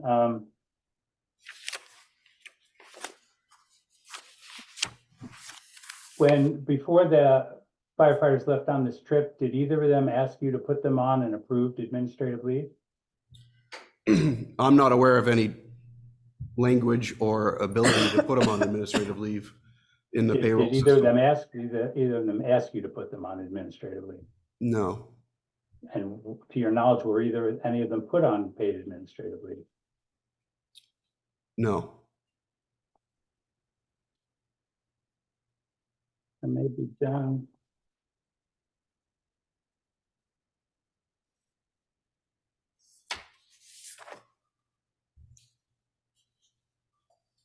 Mr. Mayor, I think we're done with this section. Great. I'll have some remarks to sum up at a later time. So what are the city's policies on requesting administrative leave? Are there forms that have to be filled out? I'm not familiar with any Okay. language that covers administrative leave. I don't know if Okay. you guys had found anything in the contract, but So it says refers to approved paid leave in the contract. Like what's the policy? I want to take a vacation day. I'm sick. I need to go to the doctor. So Process. for earned time, there are forms that we complete to utilize earned time, whether it be sick time, comp time, or vacation time. And so that's distinct from this paid leave time that's in the contract. There's nothing in those forms that allow for administrative time. And there's generally no, I guess what I'm getting at is just trying to understand, like, how does this city have documented requests ahead of time so that when they're doing the timesheets, it's really clear what people have requested and what has been approved and not been approved? There's an allowance in the time cards that they can put notes, and I think unfortunately we're such a small department that we've always known what's going on. So that's how we've always known when we're signing off on payroll, to know that these gentlemen went to a class or they went to the factory for an inspection.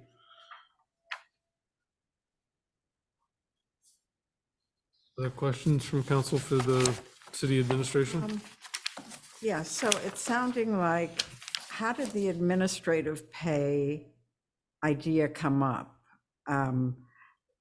If firefighters thought that they had administrative leave, and you're saying that it doesn't exist, how, when you had the initial conversations, did you arrive at how are you going to not compensate, but how you were going to account for your time?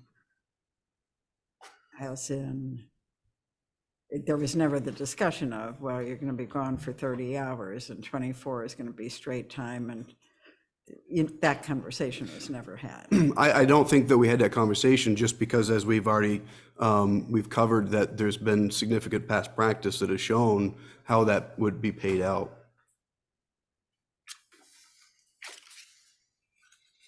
And so you talk about, Michael's here too. oh, I'm sorry, Councilor Deering, yeah.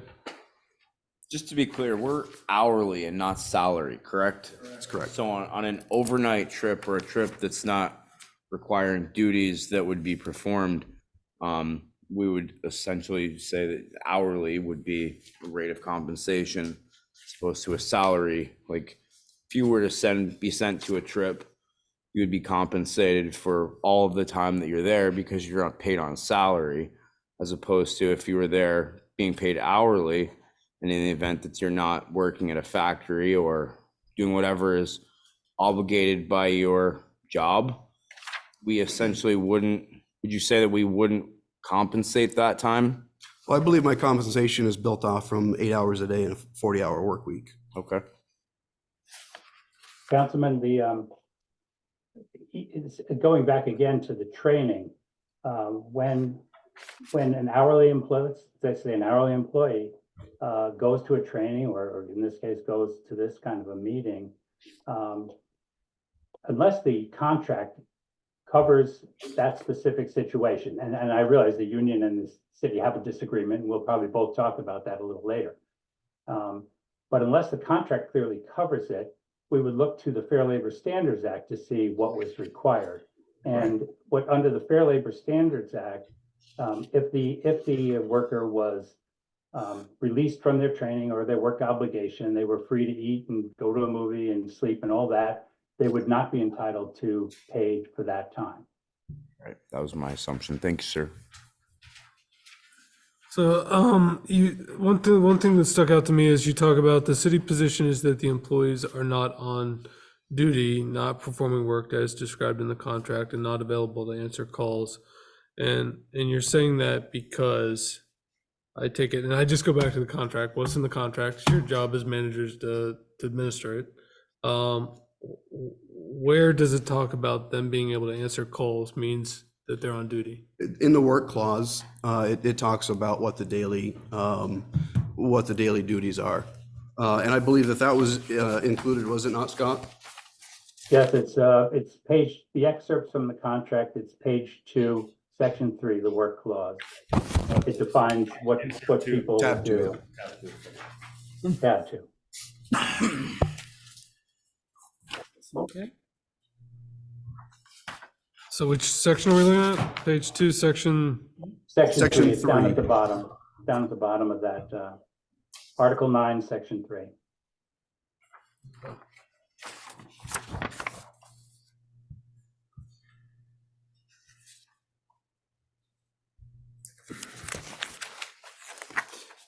and the city disputes that the hours that were required of the employees to travel and inspect and even sleep overnight are not considered overtime, even though it says any hours required in excess of the 42-hour tour of duty for any reason shall be considered overtime. We do. Any other questions? And but I will say, again, I think maybe it was a little too broad there. We do think the travel time is compensable. We do think all the work time is compensable. We simply don't think that the time that they had as free time was compensable. And some of that, and some of that time is compensable at time and a half. And so how does past practice weigh into the contract language or labor law? Like, what standing does that have versus the language that has been negotiated between the union and management? I believe the union provided you with the arbitration award, and I can provide you with numerous cases and arbitration awards. The law is pretty clear. If the contract language is clear, it should be enforced as is. No, I'm asking Scott because representing the city administration, spent a lot of time talking about this is the current practice. So I'm wondering, how is that relevant to the matter at hand of the contract language or labor law? I think that the case law that's been cited is not wrong. The problem is that the provisions of the collective bargaining agreement in this case are ambiguous. They're not clear. Nowhere in Article 9, although it states they'll be paid at overtime rates when they work beyond their regularly scheduled 24-hour shifts, but nowhere in Article 9 does it address how employees are to be paid when they're performing an assignment in lieu of their regularly assigned 24-hour shift. For example, when sent to a training, which features 8-hour workdays, or when engaged in a trip such as the one to Osage here. From time to time, they engage in training or other professional activities which prevent them from working their regular assigned shift. And this is one of those cases. Under those circumstances, certain questions arise. How are they to be compensated? What's the appropriate rate of pay?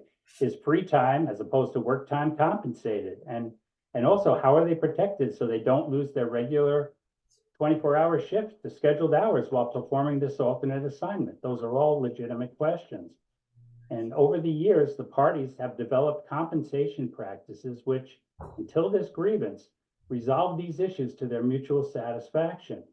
In fact, prior to filing this grievance, IAF never questioned the practice, never attempted to negotiate any aspect of the practice. So this is a long-standing practice and until now mutually accepted, which spanned several negotiated agreements.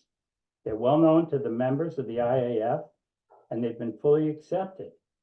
So we think that this long-standing mutually accepted past practice, which deals with how people are compensated when they're not working their 24-hour regular shifts, has become embedded in the contract as a past practice. We followed the past practice in this case. They were paid at straight time rates for 24 hours of the time worked on this trip. That made them whole for the shift they were not able to work when they volunteered for this assignment. Then they were paid at overtime rates for the 5 or 6 Rubalcaba and Strasburger work or travel hours over and above the 24-hour shift they missed. They weren't paid for the time in Osage when they were free to pursue their personal interests, eating, relaxing, sleeping. I think you've covered my question, Scott. Thank you. Okay. So we're getting on 9:40. We have a rebuttal opportunity for the union. Another final closing from the city. I don't know if we'll have the mental wherewithal to. We may do a deliberative session or not. We'll see. So. You certainly have, you also have the right to adjourn and do the deliberative session later. I think you have a certain amount of time under the contract to get back with a decision, so I think Okay. it's 10 days. Yes, with, Now- We'll give the floor back to the union. Cease to work. So I'm gonna start backwards just so we're talking about the most fresh stuff, or yeah, most recent stuff first. Where Scott brought up that the IFF didn't go to negotiate this, so didn't bring this in negotiations. I would just like to bring it up that the city didn't either. Not like a pointing fingers at, but the contract language is very clear in that anything worked outside of the scheduled 42 hours is to be considered overtime. And we are not negating anything that the city had in the presentation about their calculation, our calculation. The only issue we have with that is the contract. Let me see if I can find Article 9, Section 1, subsection C. Just to reference the shift dynamic of the fire department, where we are working 24-hour shifts, we are working 24-hour periods, is where that's there. It's listed as a 24-hour shift, not 24-hour periods of work. And as was mentioned in the meeting on November 17th, multiple times to the administration, I said no one person has the unilateral authority to divide shifts or split how shifts are distributed. That is a negotiated item within our contract. We are a 24/72 department, meaning we are 24 hours on, 72 hours off, as designated in our contract under Article 9, Section 1, Paragraph 1. And then it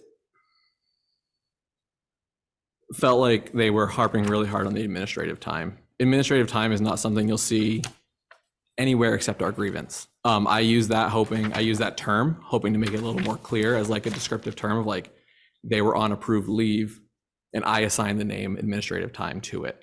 It's not something that is an item. It's not something that was filed for pay. They put in for pay. If you were to look at their pay stubs that the city provided, they put those in as a regular shift. They didn't put them in as time off. They didn't put their 24-hour shift as time off.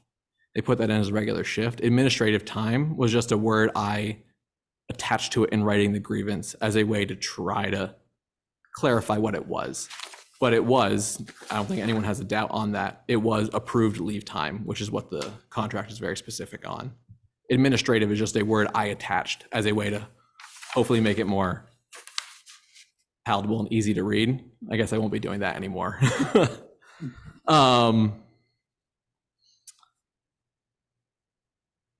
I wrote no, I don't know what it means, so I'm gonna skip that and give it back to Holden. As to their argument where the members were not in Barre, they were not able to perform functions of the fire or of a firefighter, and they weren't able to that. And the city's argument is that's where they shouldn't be compensated.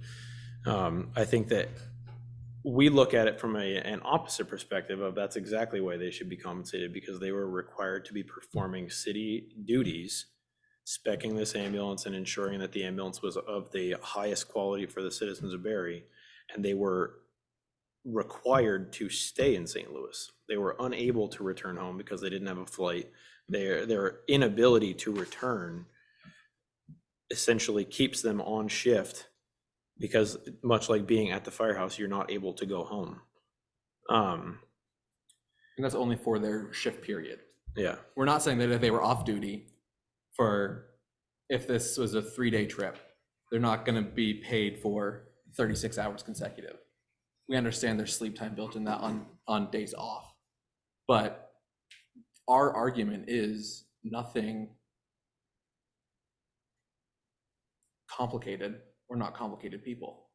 It's a 24-hour shift that the city in the spreadsheet that Scott Cameron was presenting, they are saying they are trying to split our 24-hour shift in half.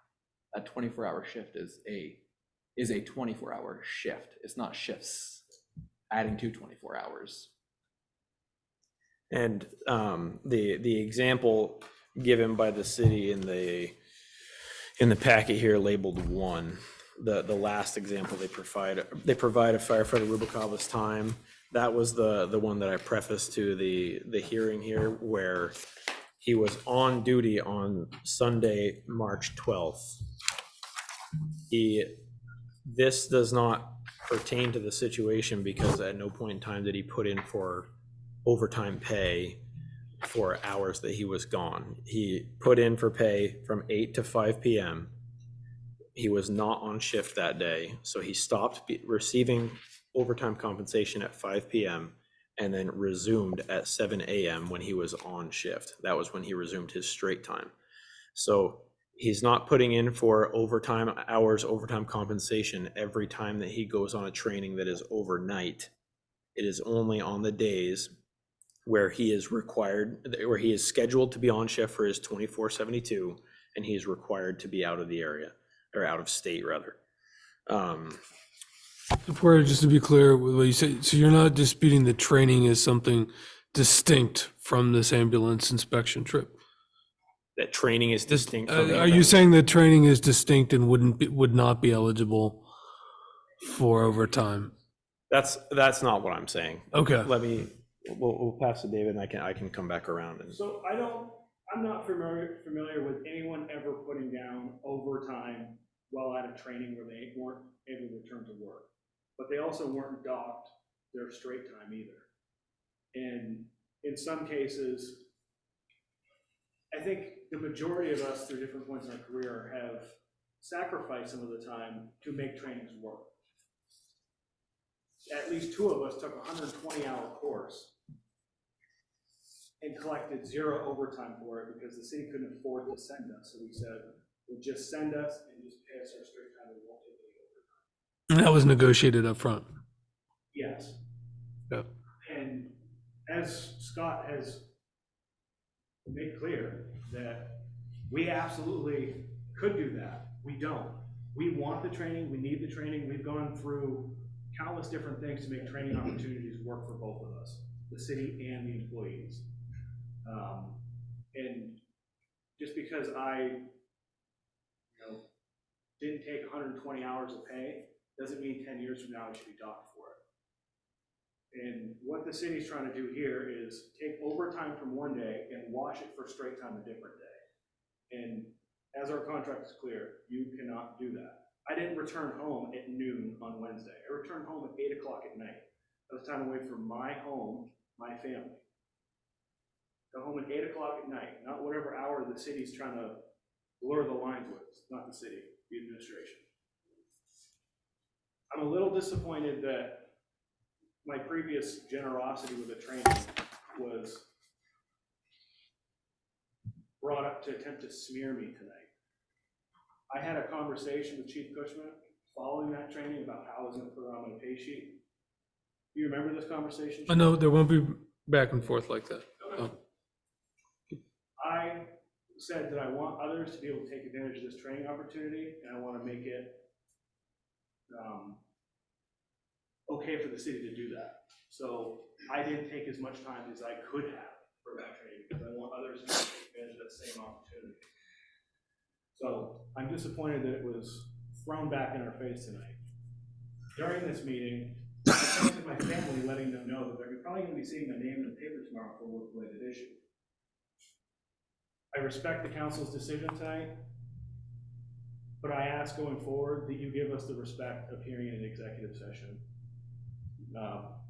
Our timesheets, we're public employees, everything's public to an extent. Our payroll IDs, our hire dates, our hourly rate of pay, what we do in a week was all publicly displayed tonight and entered into a record to be accessed whenever someone wants in the future. I just ask that you give us the courtesy in the future in that level of respect of having an executive session. Do you have any other final words of rebuttal before we go to the city or get any final questions from council? Yeah. So I would just like to end it with the we believe that the language in our contract is very clear as to how overtime is to be paid out, paid, and how it's to be calculated off from our base time. And just to add on to a little bit of what David said about the generosity, it wasn't brought up, which I'm surprised. David and Kirk both decided to put down 12 hours on the pay stub. The initial pay stub when they first got back, they put down 12 hours instead of the 17, 18 they were owed. And this was out of the generosity of we don't want to do that. They added the additional hours at my request because it was what was officially owed, and at the request of council not you council, them council, that they need to put down for everything they are owed. But it was the initial generosity of the 12 hours, which is less than they are officially owed as per the collective bargaining agreement. And then to have that then smeared and told, no, you're only getting half of that because we're looking to split your shift and we're looking to rewrite your contract. And yeah, being disguised as being fair when they're destroying this document that we have worked countless hours trying to defend, trying to negotiate. We spent thousands and thousands and thousands of dollars on both sides trying to defend, trying to negotiate, trying to work through issues. The contract language is very clear. The arbitration language that we said, if the contract language is clear and is provided, is that the contract language is what is to be determined and what is to make that decision. I think anything besides that would be disappointing. Thank you. Any questions for counsel for the union? I'm just curious why you were directed to change your time card after you'd already submitted the time into the, not sure which of you gentlemen were to change your time card, but the original time card was submitted and then it was changed. And I'm just curious at what direction you were given to change that time card and why. So when I got back, I only had my 24-hour shift in because I usually, the shift before we left was a new pay period. So I just do my normal 24-hour, 2 24-hour blocks, and then I put in my overtime. So I got back. When I got back, I had a backlog of stuff. So when Chief called me, I was actually working in my garage on some equipment that I need to get done for the next day. He was asking me why I hadn't put down my overtime yet. I said, well, I'm still in the garage. It's 10:30 at night. I haven't gotten back into my house to get on my computer and put in my time. And he directed me, we talked it through, and he directed me that, that the 6 hours was the fair time. So when I got in the house about 1 o'clock, when I was done working on my equipment, I just put that into my laptop, went to bed, and then the next day I actually thought it through, I guess is how I would describe it. And then I obviously talked with Camden, and that's where we came up with the calculation. That's why I changed it. You didn't think that it was an off calculation when he talked to you that night when you were working in your garage, that just the discrepancy in the smaller amount of hours versus the larger amount, you didn't kind of call that into question when you talked to him on the phone? To be honest with you, I didn't at that time. I was tired. I've been gone for 40 something hours. I actually have a excavation business, and I had a job I had to be at that next day. So at that time, it was more like I just needed to get off the phone, get done what I needed to get done. And then when I actually had time to process and think about it.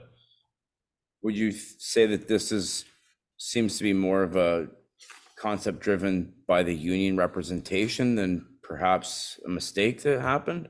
No, this isn't a concept that's driven by the union.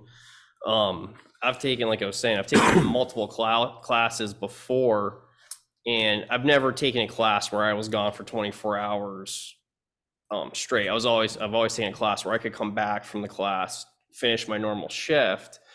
So it was kind of uncharted territory for me because I've never been gone on my shift for a full 24 hours.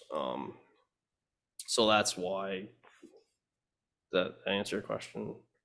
To a degree, sure. The 12 hours on my timesheet was changed to 17 once the grievance proceedings started at the direction of the union leadership, because that was the accurate representation of the actual time spent. So I had also put less time than I was actually owed, because we're not looking to go after anybody here. And we're not looking to sink the city over this ambulance trip. Just to add to that really quickly, the 17 hours is a total of 17 hours. There was was 11 hours for David and 12 hours for Kirk, based off the 6 hours that was already paid by the city. Right. Yeah. So I have a question, firefighter Strasserberg. You were just talking about a telephone conversation with the chief? There was a telephone conversation before that text message that we had. Oh, okay. So you spoke to him Previous to before the that. text message, and then that's when you told him 6 hours. Yeah, because we talked on the phone, and then I probably sent that text message maybe a half an hour or so before that. I was still Before you talked or after you talked? after I talked. So that text message was after I talked with him on the phone. Why would the chief be asking you for your overtime if you already told him in a telephone conversation it was Because 6 hours? I hadn't, he told me how he wanted it calculated. I went back into the garage and calculated it the way he wanted it calculated, and that's when I sent that text message.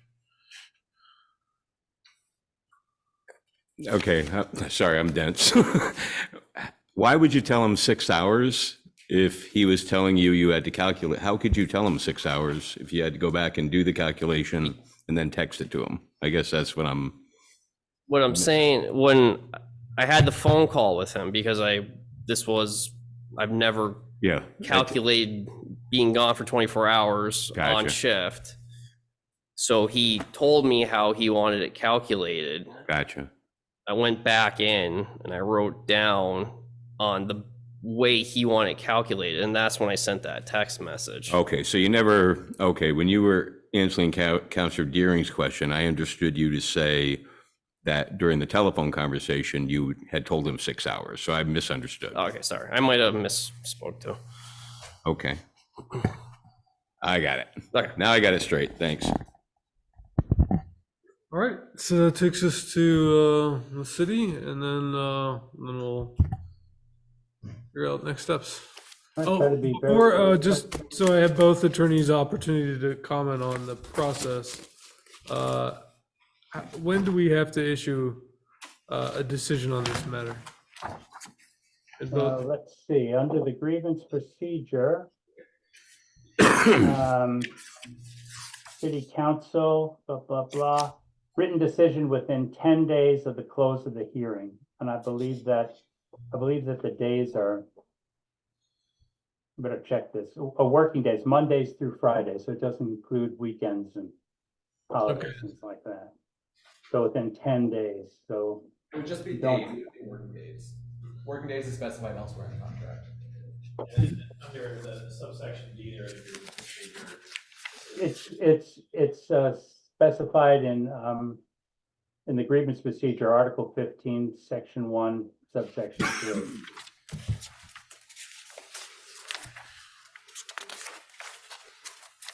Article 15, Section 1, you said 6D?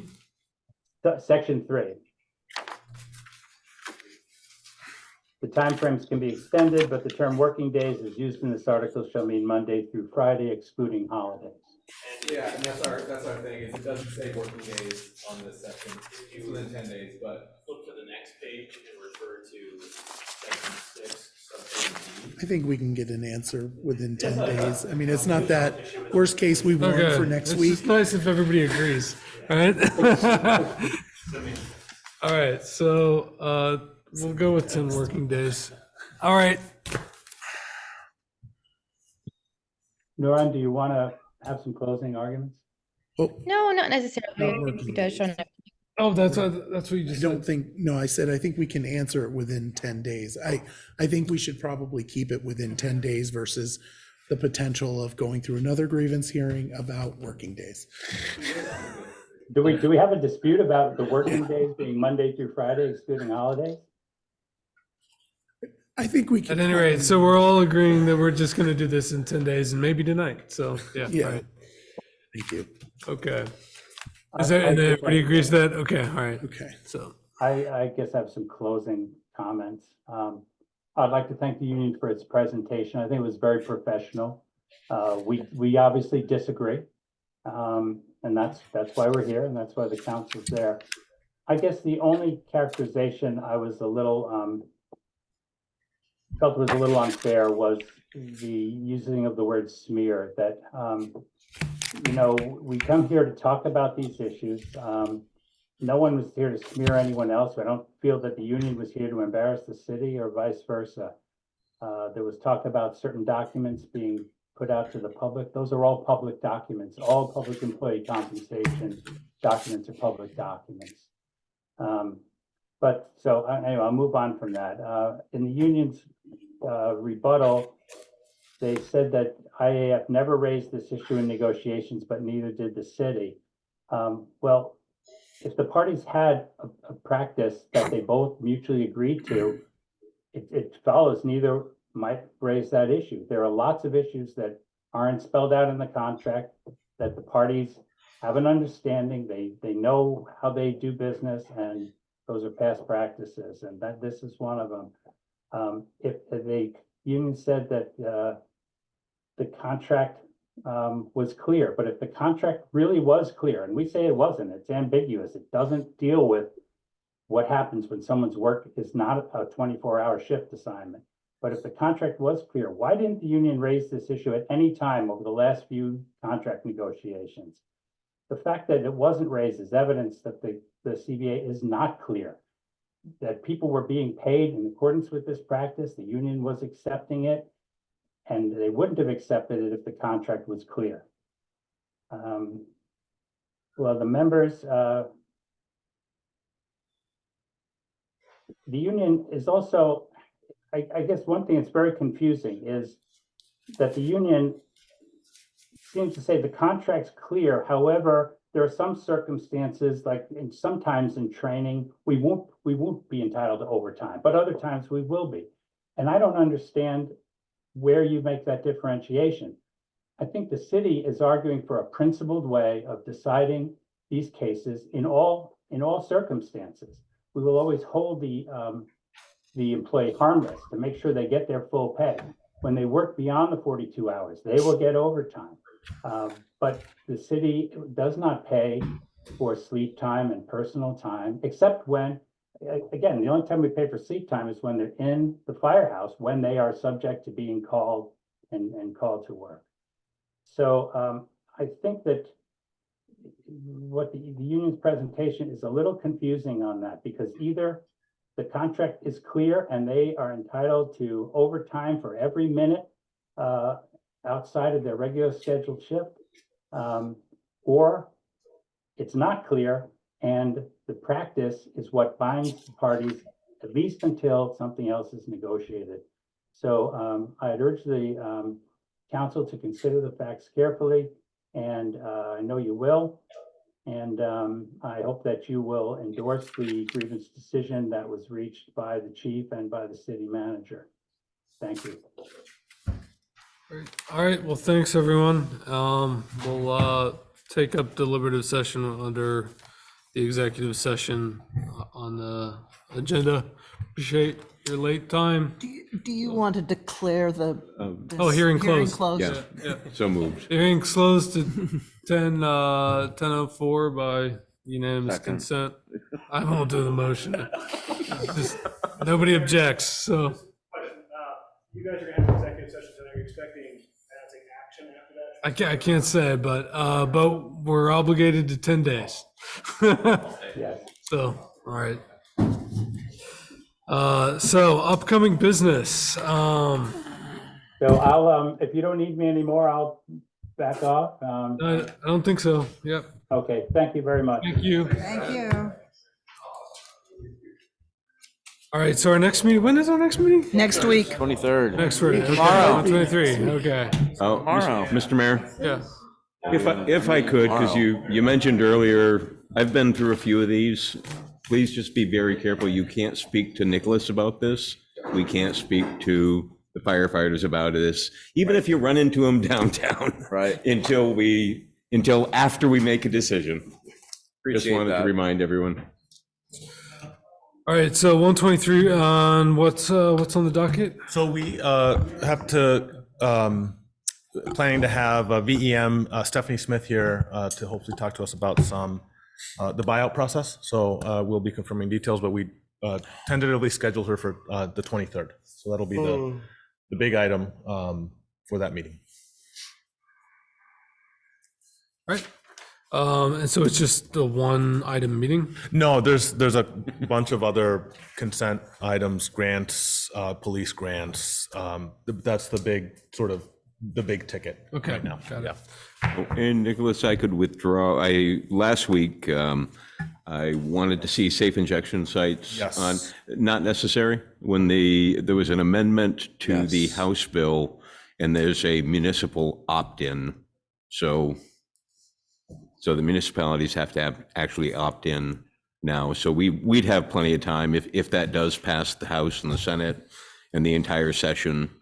We'd have plenty of time as a municipality to react to that. So I can withdraw that. We don't need to speak about that at this point in time. Thanks, Counselor. So that takes us to roundtable. Does anybody feel very strongly and want to go, or can we skip this? So, You can skip it. Move to adjourn. all right, let's skip it. Move to So, adjourn. Aren't we going to go into the deliberative session? Okay, with going into For deliberative. deliberative? Yeah, I mean, while things are fresh, I've never had the benefit of, we've always done these in executive session, as I said. So I actually have the benefit of watching the testimony over, a little like Judge Judy, and then looking at the exhibits in the privacy of my own little home so office. you don't feel able to make a decision then? I'd like to think a little bit. Okay, I I'm keen would to. too. Okay. I mean, and thinking at this hour, for me, Yep. All right, so that means we got next week then. And do you want to do it at 5:30 next week, 5 o'clock next week, or do you want to do it? Pushing anything before 6 is hard, I think. It for really everybody. is. Okay. So I think let's put it as the Sorry, first item yeah. on the agenda at 6 o'clock and get that over with while our That's a minds good are idea. fresh.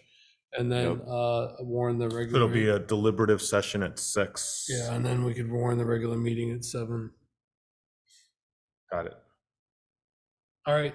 Perfect. So with that, Lozon made a motion to adjourn. Everybody else made a All in second. favor? Aye, it's 10:07. Okay. Contract that you sent me. Drive home safely. Yes, sir. Have them log Yes. into